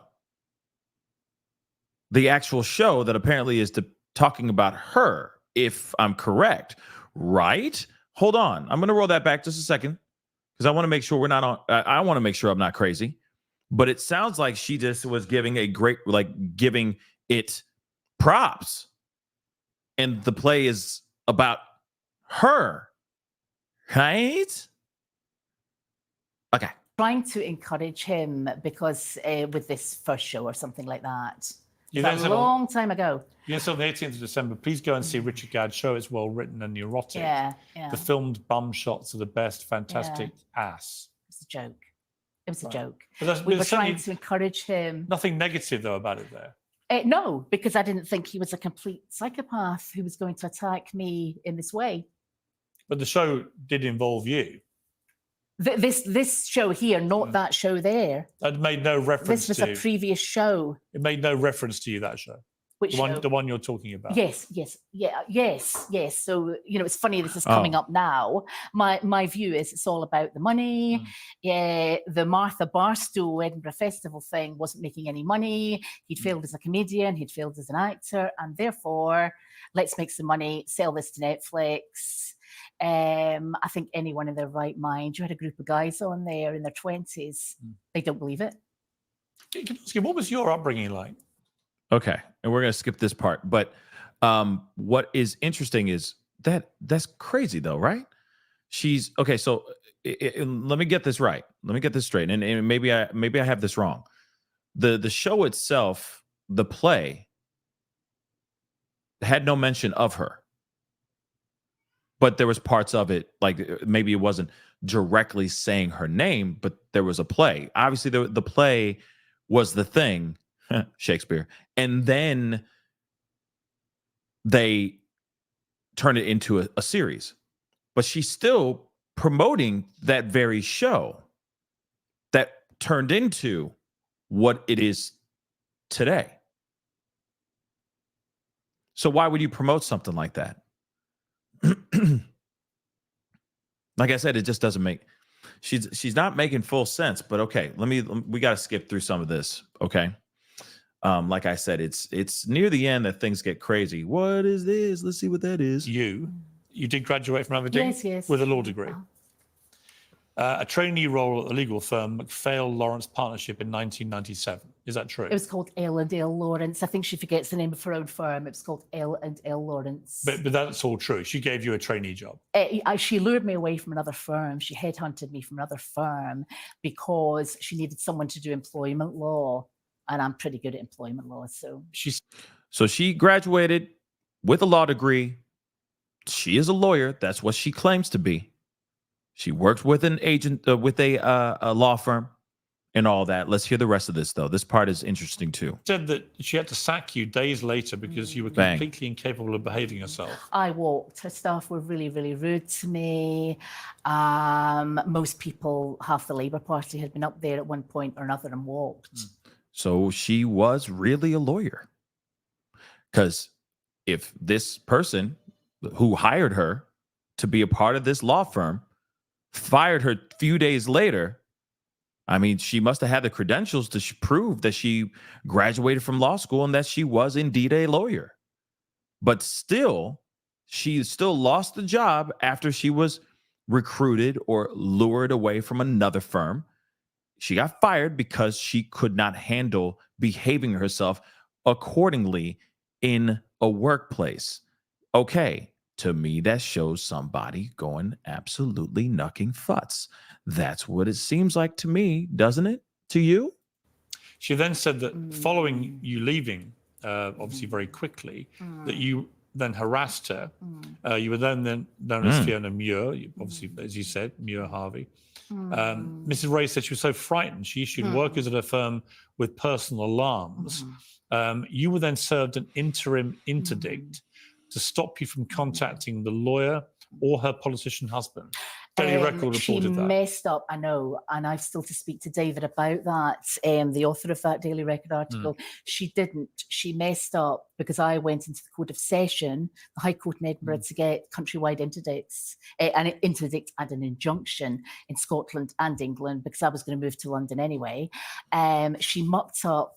So you went into court to get them yourself? Yes, but there was who? no need, against Laura Walker and Ginny Ray. But she said one was served on you. Yeah, that's nonsense. An interim we have checked this out. And again, that there would be a public record of Yeah, that. absolutely. And you're saying that it was never served? What we think, she served the initial documents, and then she did? No. She served the initial documents, and then there was no hearing. It wasn't minuted for a hearing. I said I would defend, but she mucked that up too. She didn't fill up a second initial document. She then didn't minute for decree in absence. So there is no interim interdict in Scotland. Why would two people who have no contact with each other at all, Laura Ray and Richard Gadd, why would they both portray you as a very unpleasant harasser? I don't know why Richard Gadd has, but Laura Walker, it was certainly because I was going for parliamentary selection. No, good God. So now it's because it's a political thing? So it's a... Come on. Stop it. Okay? He asked a very good question. How could two people who have never crossed paths ever in their lives, aren't besties, aren't good friends, not at all, don't even know each other from a can of paint, how could they both have almost the same exact experience with you? Same behavior, as someone just said in the chat, same pattern. They're not connected at all, but the same approach. And she's like, oh no, I wanted to, it was a political thing. I was running for this certain position, and she didn't want me to have it. That kind of thing. What? Okay.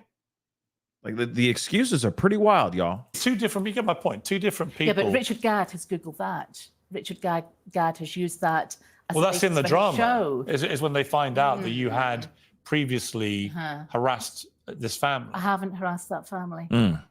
I didn't harass that family. And also I worked for in 1987, 88. The parliamentary selection wasn't until 2000. He Googled up the article because I knew he'd done that.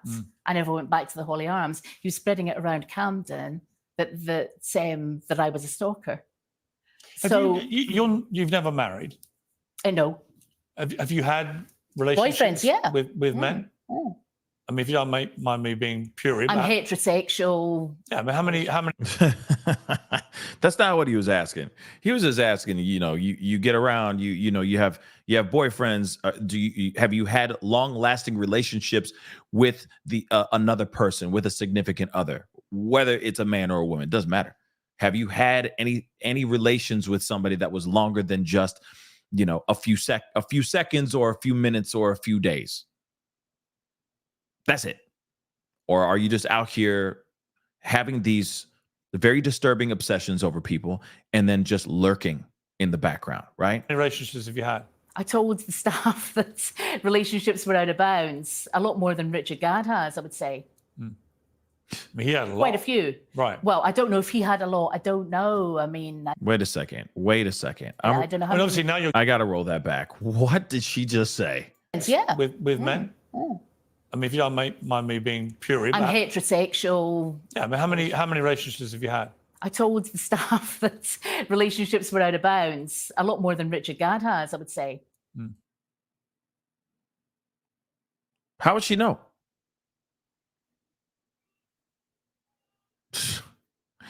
She said she told the staff that this question that he just asked her about relationships and stuff was off the table, was out of bounds.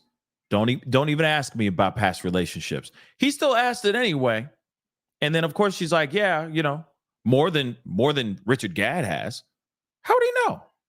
How would she know how many relationships that he's had or not? You know what I mean? She is still keeping an eye on this mother lover. Let's keep it real. Okay, let's continue. I mean, he had a lot. Quite a few. Right. Well, I don't know if he had a lot. I don't know. I mean, What you talking about? I don't know how. And obviously now you're going. Here's my point. Now you're going public. Then the men that you've dated over the years will see this. Yeah. They'll be aware of it. They'll hear you. I don't think if your next question is going to be, am I stalking them? I think the answer is going to be no. Well, no, I just wonder how do you think they would view you? I think they are going to think what I think about Richard Gadd, that he's completely off his head.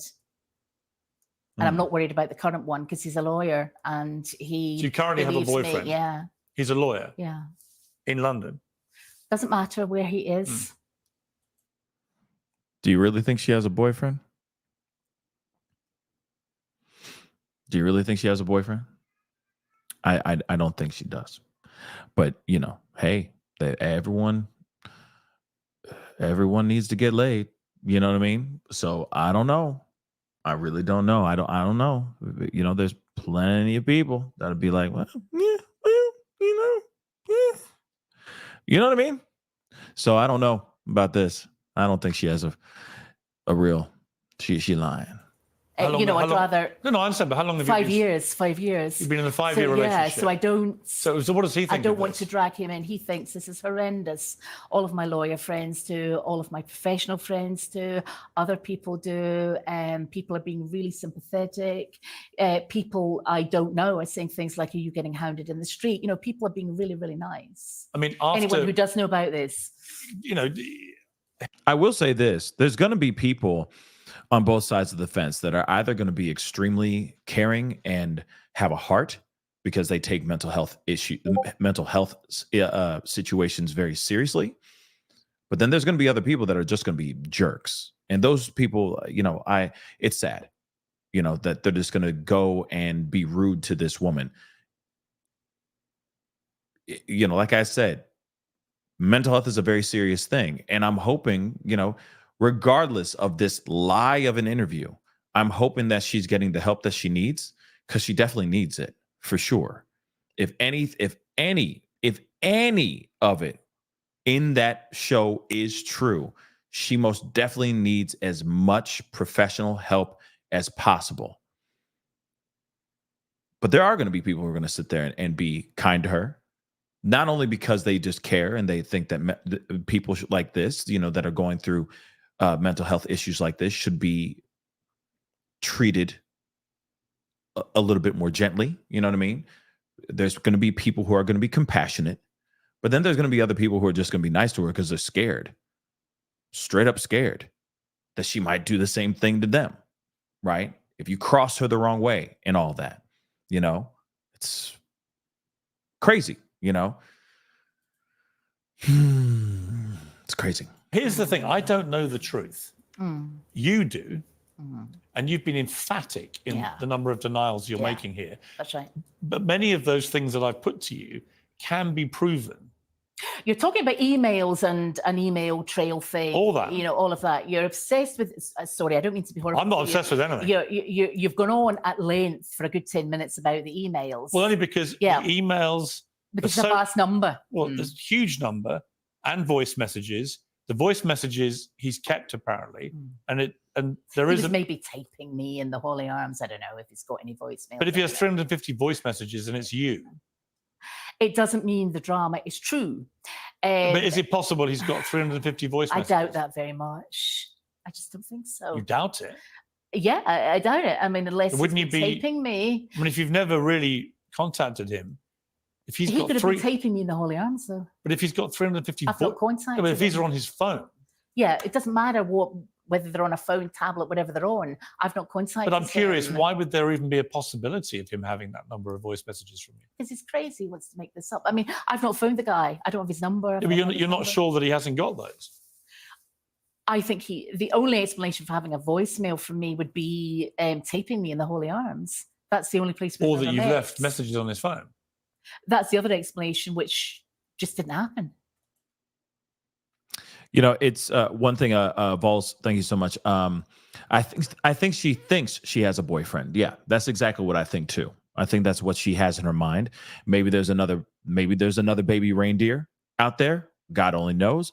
The whole thing is sad, and I hope she gets the help that she clearly needs. I agree, because with all due respect, we could sit here and like what we're doing right now and clutch our pearls and be all super surprised about all this stuff. And don't get me wrong, I'm super surprised. And yes, I've roasted her a little bit as well. But in all actuality, this is somebody who is mentally not okay. Somebody who is has some mental health issues.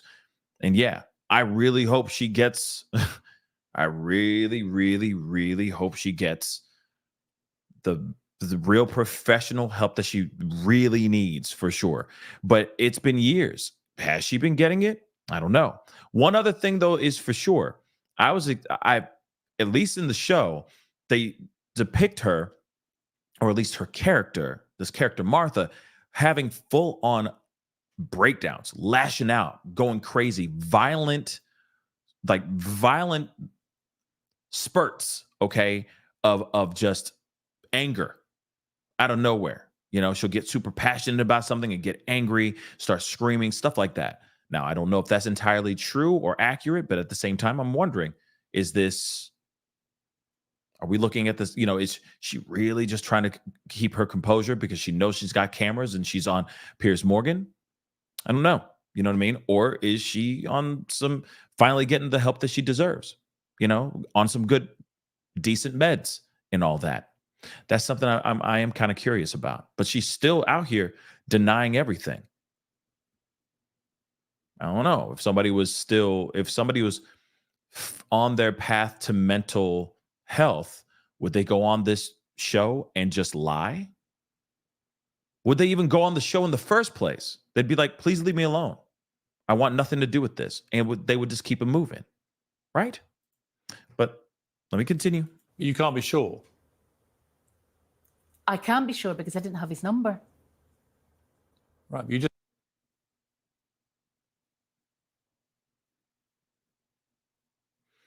She can't be sure because she didn't have his number. Okay. Just said you weren't sure if these were your voice messages. Yeah, what I mean is somebody could be taping me. Somebody could have taped me in the Holy Arms on a dictaphone or something that. Here's my point to you: is that these are easily provable things.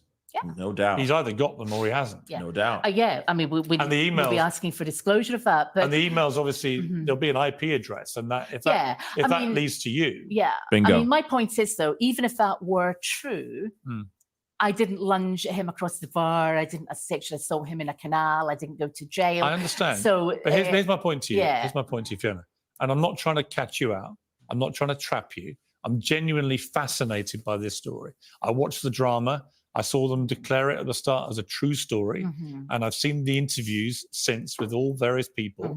And it's clearly a very complex situation, this. No doubt. But unless I'm mishearing you, I think what you're saying is there is a possibility that you send a lot of emails. No, and there's a lot of voice messages, I didn't say but that it doesn't mean that you did the more serious things. Yeah, I am not saying at all that I sent loads of emails. You maybe misheard, play back the interview. What I'm saying is a handful at most. If I did, congratulations about the show. But if he does have 350 voice messages. I know that he doesn't. And it's your voice. He doesn't. And everyone can now hear your voice. Unless he was taping me in the Holy Arms. That's the only thing she's saying this entire time. Unless he's taping me in the Holy Arms. That's it. Everything else, she's admitting to some emails. At first it was 18, 14, now it's 10 emails. She admits to sending him letters, which sure, she could have been sending those letters to the bar he was working at, for sure. She could have been sending it to another facility of some sort that he goes to, and all that. And that's very, very true. But at the same time, she was still sending these letters to somewhere. Or he just kept them on his phone. I didn't phone him. Mm-hmm. You sound unconvinced, but I'm not. Phone him. Honestly, I mean, what? No. So it's your point that are you challenging him to reveal this evidence? No, I. No, no, I don't want you to prove my lies. No. Please don't do that. I would challenge him to leave me alone. Because you're calling him a. You realize that she is saying, because let me just say this. If she was really innocent, 100%, first off, what she said a second ago, let me just play that part again, real quick. Right here. Now hear your voice. Unless he was taping me in the holy arms. This part right here. He just kept them on his phone. I didn't phone him. It's coming up right here. You sound unconvinced, but I'm not. Honestly, I mean, you sound unconvinced. Like, I get it that she's trying to get him on her team, trying to get him to believe her. This whole entire interview, that is literally her focus, trying to get him to believe her, that she has nothing to do with any of these allegations. All these allegations are false. But at the same time, if you are innocent, then you say your stuff and you stand on it. I stand on business. I'm standing on business. And that's it. I said what I said. It's not me. I had nothing to do with it. Those emails, yeah, I sent out about 10, but I didn't send 41,000. That's insane. I didn't do those voicemails either because I don't have his phone number, period. Next question now. That's it, okay? But this entire time, she's like, no, it doesn't seem like you don't believe me. Only people who are lying say stuff like that. It seems like you don't believe me. Believe me. I'm telling the truth. You don't even have to say any of that if you tell him the truth. Let's continue. Okay? She says more here that I want to react to. No. So it's your point that are you challenging him to reveal this evidence? No, I would challenge him to leave me alone. Okay. So he says, okay, so you're saying you want him to show the receipts. And she's like, no, I don't want him to do that. All I want him to do is to leave me alone. How he's left you alone. All he did was write a show and put it on Netflix. So he's not talking to you. In fact, it's not even your name in the show. All names are fictitious in the show. He's moved on. You're saying no because you know for a fact he's got receipts. And as soon as she goes, yep, show him, she's going to get exposed. The real reaction, the real honest answer should have been, if she's telling the truth, yeah, show them receipts. Go ahead. I didn't do nothing. I'm innocent, you see. Go ahead. Roll the tape. And you're going to see I'm innocent. That's all she needed to do. But she's going, no, I just want him to leave me alone. He's been leaving you alone. Even my dog concurs. Let's go. You're calling him a liar, and you're calling Netflix accomplice. I didn't use those words. I said the story and the play, the Netflix show is not true. No, but if they say that you sent 41,000 emails, well, they are completely wrong. All 744 They're tweets. completely wrong. So they are lying.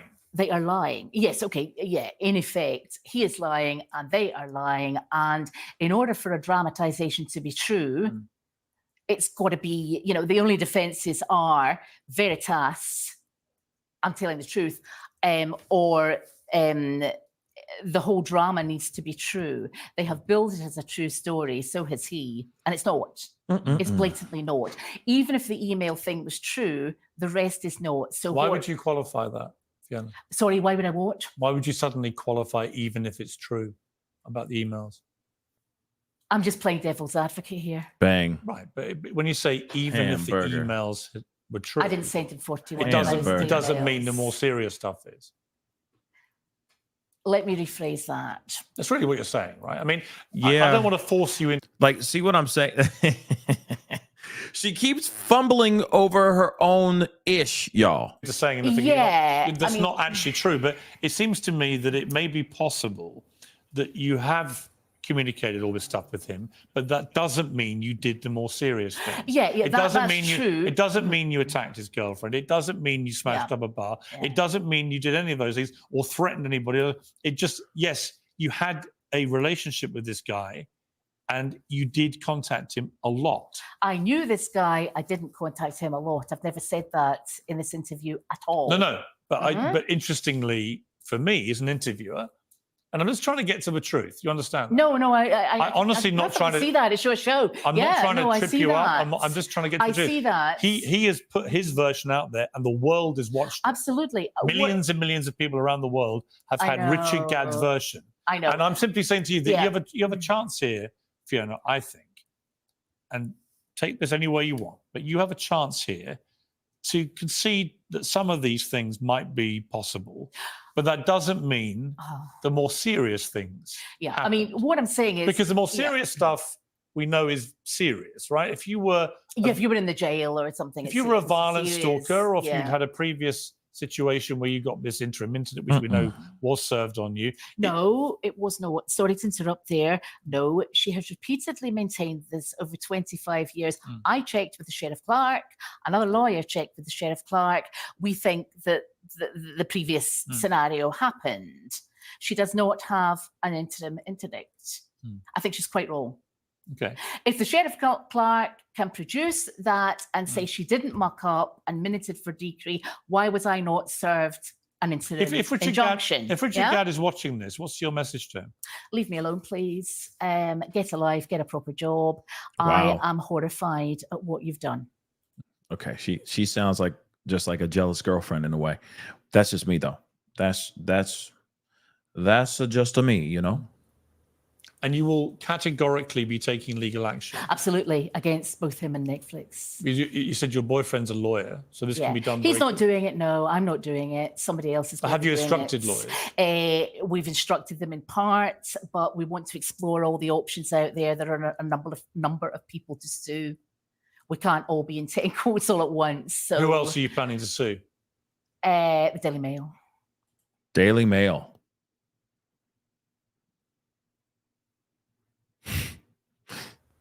Anyone that's saying this is true and harassing me and that kind of thing. Wow.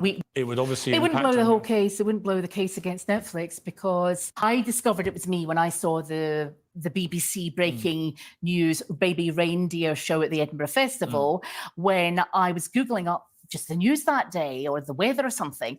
And this came up and he was holding up a placard or a newspaper article, MP's wife stalker. All you need to do is Google that.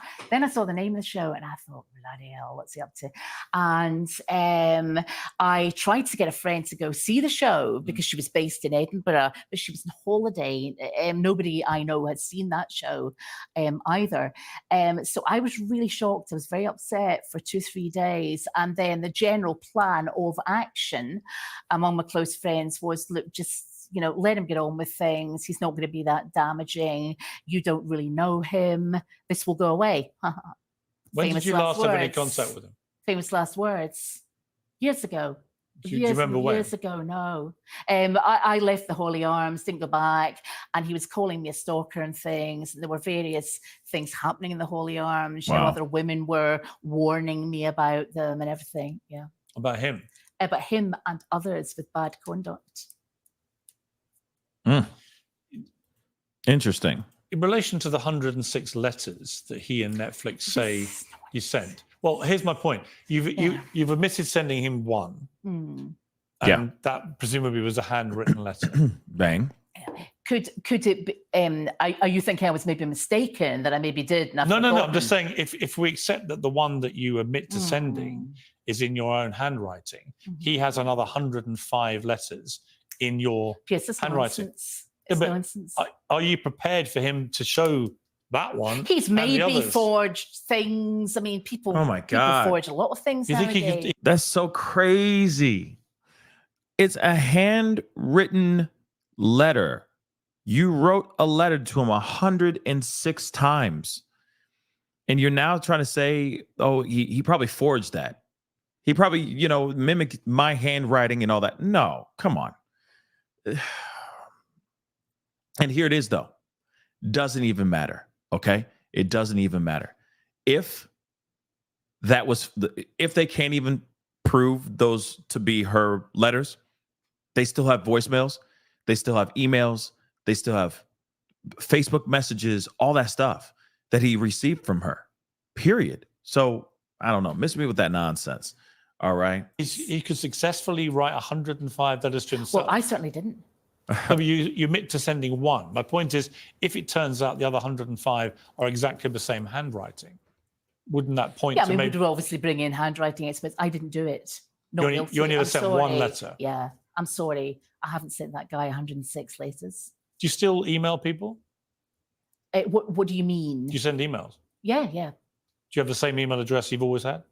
I had 6 at one point. Why? Because I like to keep people on different phones and different emails. Six different email accounts? Maybe 4. Well, see, okay. Gonna roll that back a little bit, guys. I was busy looking at the chat here, and she just said she had multiple email addresses. Hold on. I'm sorry. I haven't sent that guy 106 letters. Do you still email people? What do you mean? Do you send emails? Yeah. Do you have the same email address you've always had? I had 6 at one point. Why? Because I like to keep people on different phones and different emails. Six different email accounts? Maybe 4. I think it's 4 to 6. Yeah. 4 to 6. So which one is it? It's Was it easier. four or It's six? easier. So you have some for your utilities, some for close friends, whatever. Yeah. The 6 is a lot. That Is is a it? lot. Is it? Yes, it's a lot, mine. 4 to 6. So which one is it? Is it the 4 or is it the 6? What the hell? I don't know anybody with 6 email addresses. You don't know many people then. I know people with 4 or 6 emails address. Or was it 4 or 6? I can't remember. Probably 6. Oh my dear Probably God. 6. How many do you use today? I had 4 phones. What? She had 4 phones. You heard that? What? Oh my God. Hold on. What? Oh my God. See how it goes? It just starts going like just tailspin. See what I'm saying? So it doesn't even matter if she, in the very beginning, she was, even though I don't think she was holding herself well in the beginning. I'm just saying, no matter what, even if she was holding herself well, holding water in the beginning of this interview, it all comes crashing down here. People then. I know people with 4 or 6 emails address. Or was it 4 or 6? I can't remember. Probably 6. Jeez. How many do you use today? I had 4 phones. I've got 1 today, but I only email select friends. And you have 4 phones? Yeah, 2 broke. They were very, very old. 1 was brand new and broke, and it's still to be returned to the shop. I like keeping people on separate phones as well. And maybe that makes me a maniac or a stalker or something. But if you've got somebody on about your electricity bill or somebody on about some work or something, it's nice to keep it separate, So like, I get it. There are people who got 2 phones, one for the plug and one for the dough. Okay. We all, a lot of people have a business line and then their personal line. But I have never heard someone have 4 phones, just one for utilities and separate ones for different friends. That's weird. That's hella weird. Okay. She's admitting it. Exactly, Jem. It's truly outrageous. Okay. Yes. You know what I mean? She's admitting it right now. Okay. Here's some elements of my wild, crazy ways. Yeah, I got 4 phones.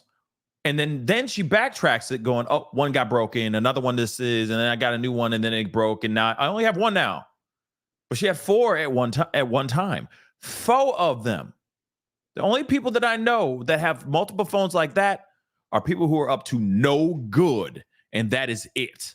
And that spans the globe of people who are doing no good, from stalkers to drug dealers and then some. And even those bad boys out here that are trying to hurt people, like take their lives and stuff. Brian Koberg. Ugh. Not saying that he had multiple phones, but I'm assuming he did too. Just saying. Koberger. Sorry, this got something caught in my throat there. Let's continue. I didn't do that in Scotland. You didn't have to, but the volume of calls. Do you think, Fiona, do you think if somebody did send someone 41,000 emails, I think that's excessive, obviously, yeah. Would that mean someone's stalking someone? Yeah. Well, yes and no. I mean, it could be it could be your wife. It could be you're maybe sending emails every day about the kids or something like that. I don't know. 41,000 is a lot. That's how many a day? My maths isn't working this time of night. But it's a lot. It's a lot. Yeah. That doesn't necessarily mean they're stalking somebody. They could be great friends. They could have been friends for 50 years or something. Was he ever your friend, Richard Gadd? No. It's really happened. It's really interesting. I'm sorry that she is trying to justify now the multitude of emails like that. I mean, that's thousands of emails a day. Thousands of emails a day, guys. That's what I was trying to say. That's insane. Okay? That's extremely unhealthy. And it's in a short amount of time, too. Staff asked me that as well. No, I don't think so. You had a lot of banter with him. Yeah, but banter's one thing. Scottish banter down here is quite kind of welcome. It's not really fun city, is it? It's not jokey city. Were you ever in love with him? Yes. Is that a serious question? Yeah. Yes. No. It's not a question of, by his own admission, he has said that he led you on at times. And he clearly I gave him the brush off. He asked me to sleep with him with a big green spot in his face one day. I said, no, I'm sorry, I'm not interested. He asked you to do what? He asked me to sleep with him. He said, would I like my curtains fixed? And I laughed. And he said, that's a euphemism. Do you want me to come home with you? And I said, I've got a boyfriend. I gave him the brush off big time, I think. Subtly so, but the bottom line is, I think this is behind him. No, I don't fancy him. So now she's denying that they ever banged, but according to him, they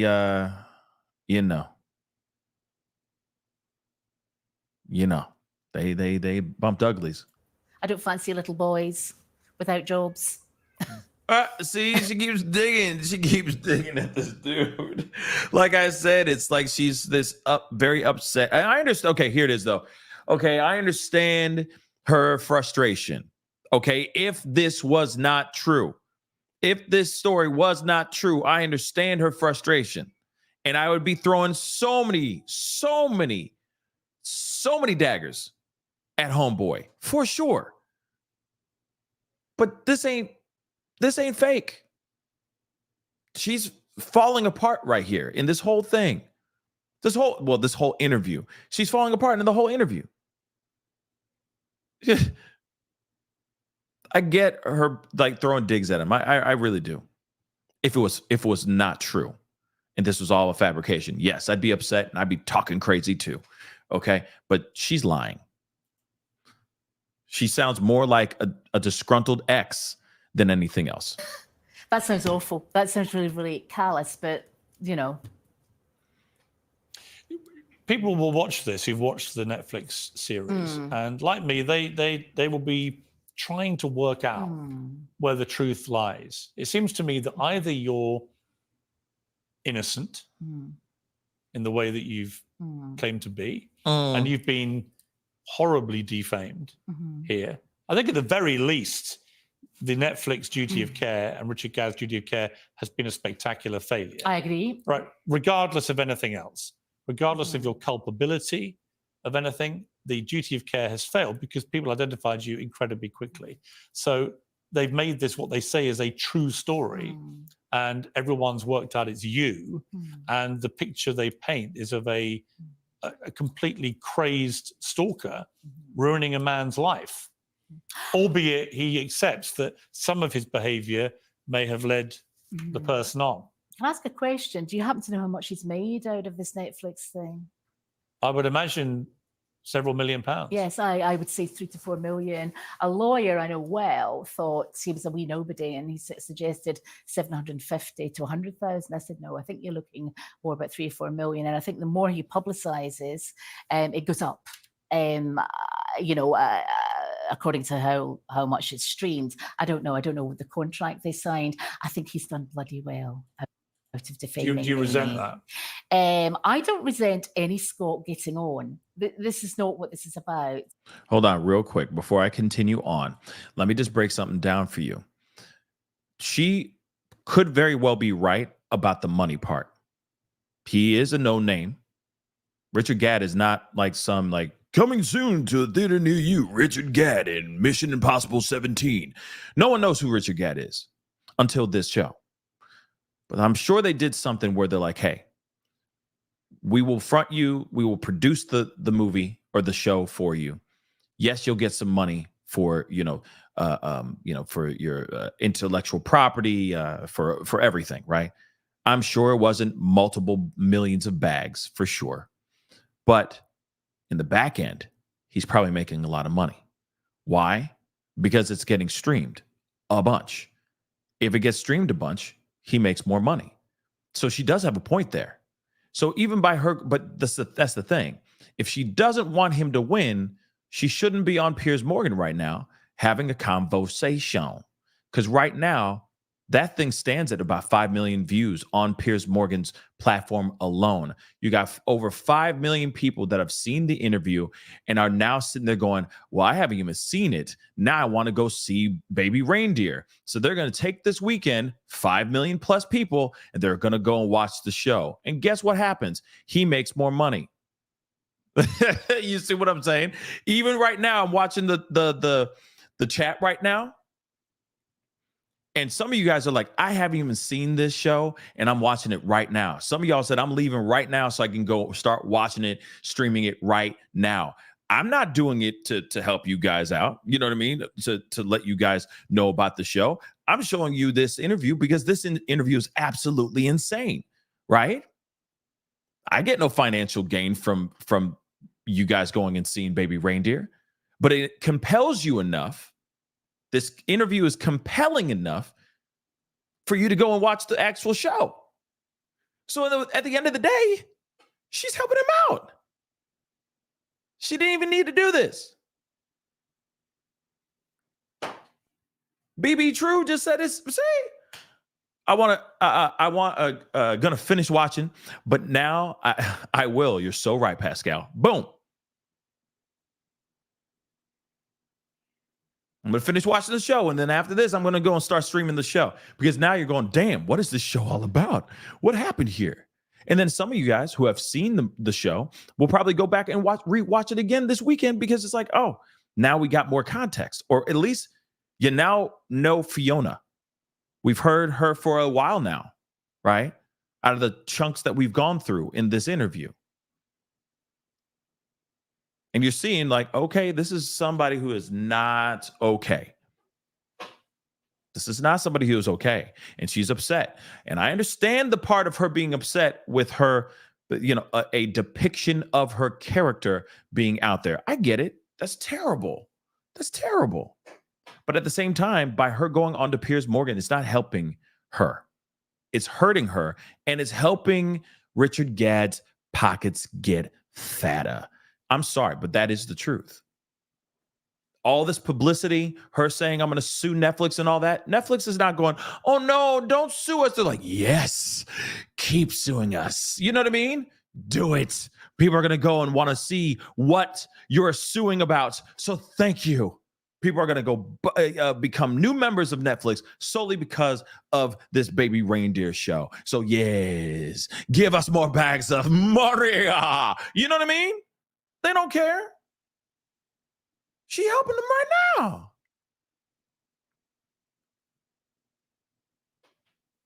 Crazy, right? I want to play a little bit more of this, okay? But he's effectively making money out of what he he's says. making money out of what my he says misery, is you stalking him. Yeah, he's making money out of untrue facts. He's been the ultimate misogynist. The actress was also not appealing for calm. He was appealing for calm. I think he did that to sort of stir things up more. I think they knew exactly what they were doing. And I think your staff were talking about Martha, the sequel or something like this. It's just completely That's what people are hinting at. It's completely crazy. Well, your staff put that to me and put to me, should I write a book about this? Well, I've got other things to do, but it's a possibility. You got a law degree. Yeah. Law degree. So you're obviously very bright. How did you do at school? I've got a photographic memory. I was top of the school, apart from the science. Photographic memory. Okay, remember, photographic memory is a very big thing to say. So you tell me you have a photographic memory. So that means you got things locked tight in your brain. But you can't even remember how many emails. You can't remember how many letters you wrote. You can't remember. You do remember not leaving any voicemails for him. Okay, but you don't remember any of the DMs and all that stuff. You just go, 14 to 18, 10, all that stuff.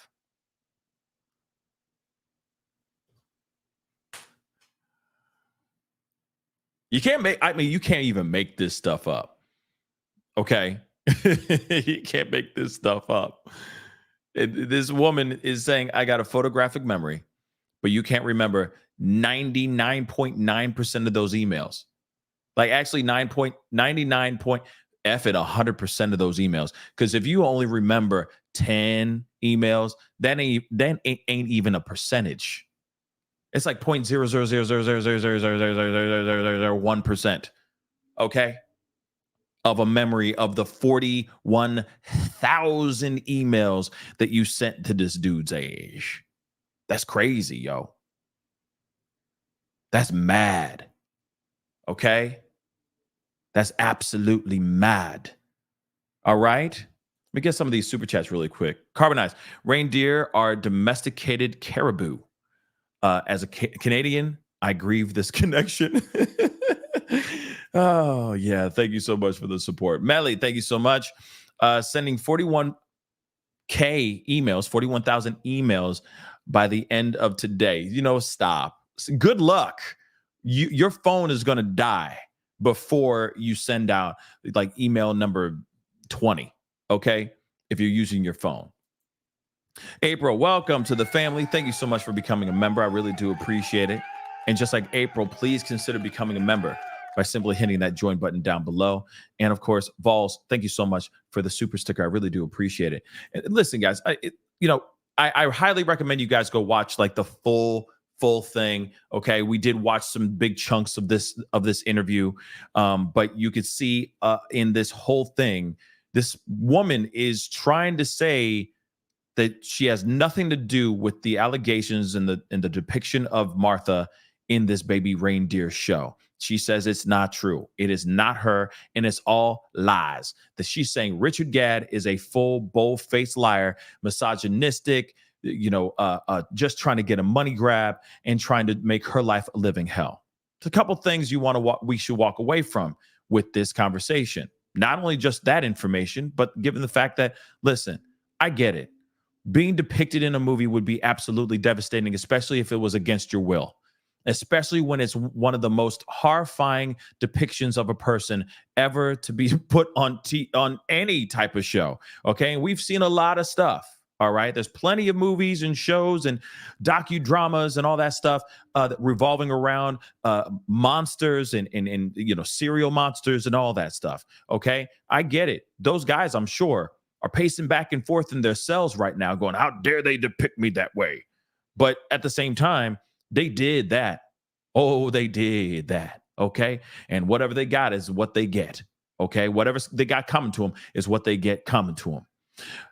With this woman, if these charges were real, if she pled guilty to all those things and all of that, there's no reason for her to sit here and get mad about a person telling his true story of his encounter and his life of hell with a person that was absolutely dangerous. She pled guilty to these things. At least that's what the show says. That's what the series says. Now, if that is true, you can't be mad at him for trying to express his feelings through the page and turning that into a play, and then that play becoming successful. Because honestly, no one can believe that what this guy went through. It's mind-blowing. This is the reason why everyone's doing their sleuthing. Everyone's looking things up, going, is this actually true? Is everything that he said true? In fact, they are literally trying to find out who that TV producer is. And if you haven't seen the show, I recommend you watching it. Near the end, it gets very, very dark. It gets very, very tough. But there's a story about a TV writer, or like a comedy TV writer type thing, and his interaction, his encounter with this person is absolutely devastating. People are still trying to find out who that guy is as well. So trust me, it's been a lot that people are trying to unearth.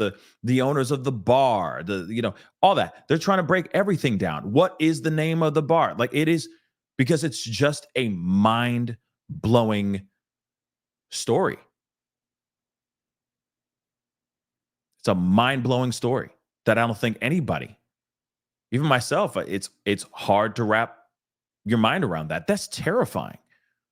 That's absolutely terrifying.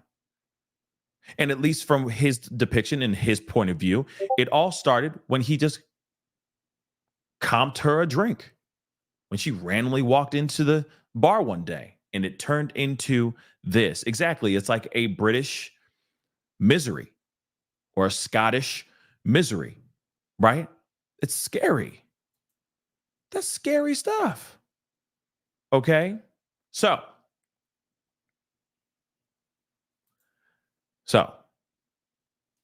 what say you with this interview? I think she's lying. I don't think it's true. Anything that she said here.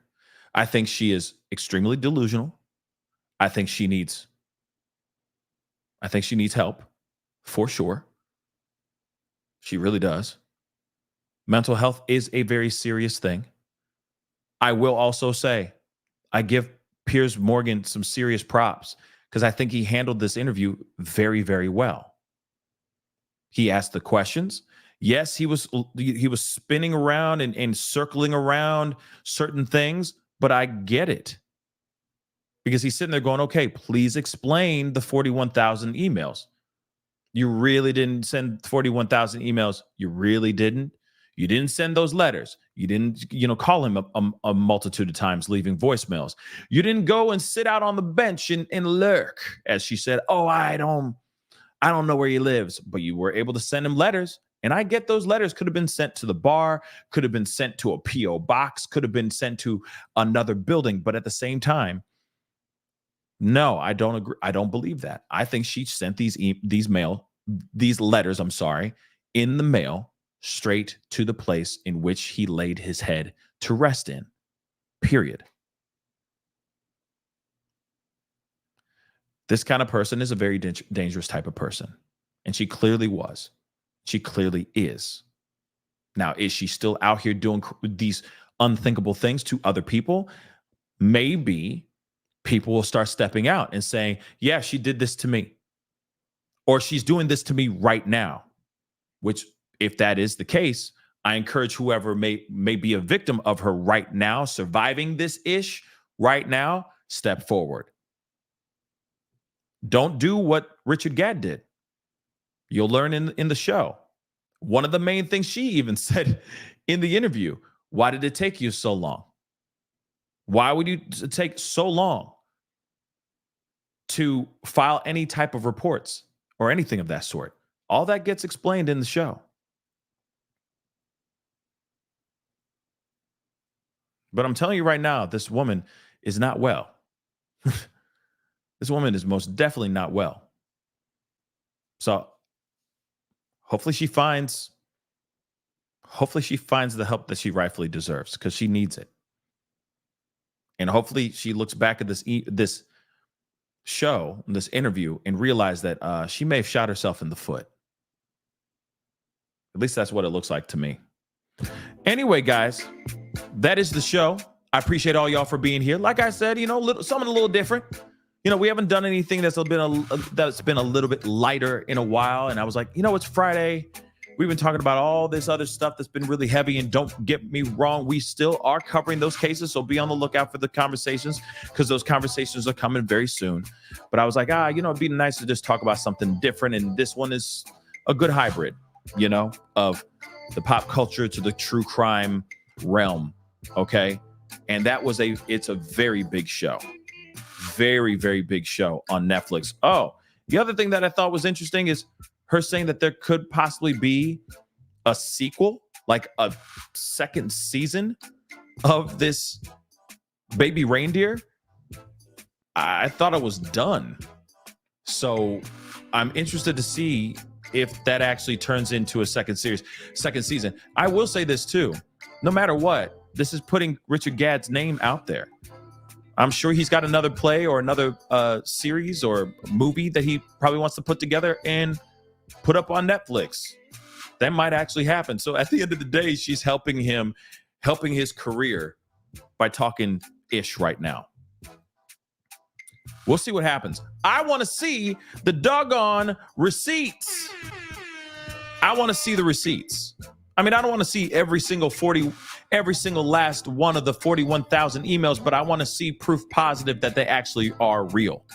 Now that she said it, it's like, she didn't say like, show me the proof. She just said, leave me alone, because she knows, for a fact she's lying. But at the same time, I think it would be good if Richard Gadd just put the stuff out there. Okay. So we'll see what happens. And yeah. Oh, wow, Luke. Wow. This is the sequel. We're actually living the sequel right now as we speak. And all this stuff is going to be part of the second season. Think about that. The aftermath of making a successful show like Baby Reindeer and her getting angry and it getting, revved back up. Ain't that crazy? Wow. That was kind of like a stoner moment. Whoa, like, this is the sequel, bruh. Wow. Think about that. That's crazy. Anyway, before we get going, please do me a favor. Hit that like button down below, please, and thank you. That would really mean a lot to me. Okay, hit that reaction button. If you're watching on other platforms, don't forget to hit that follow button on Facebook, X, TikTok, Twitter, Instagram, you name it. Go follow me on all those platforms, please, and thank you. Don't forget to hit that subscribe button. If you're watching on YouTube, please do me that favor and hit that join button. Become a member. We talk about a lot of things on this show, not only just true crime. Okay, we talk about true crime to pop culture and everything in between. I almost destroyed myself. Anyway, so please go and hit that join button down below. Become a member. Check out my Patreon, patreon.com/The Pascal Show. That'd be greatly, greatly appreciated. Okay. Anyway, guys, it is time to get going. If I don't see you guys, have a great, wonderful, and prosperous weekend. Do something positive. I'll see you guys soon. Be good to yourselves. Be good to one another. Talk to you guys soon. This is The Pascal Show.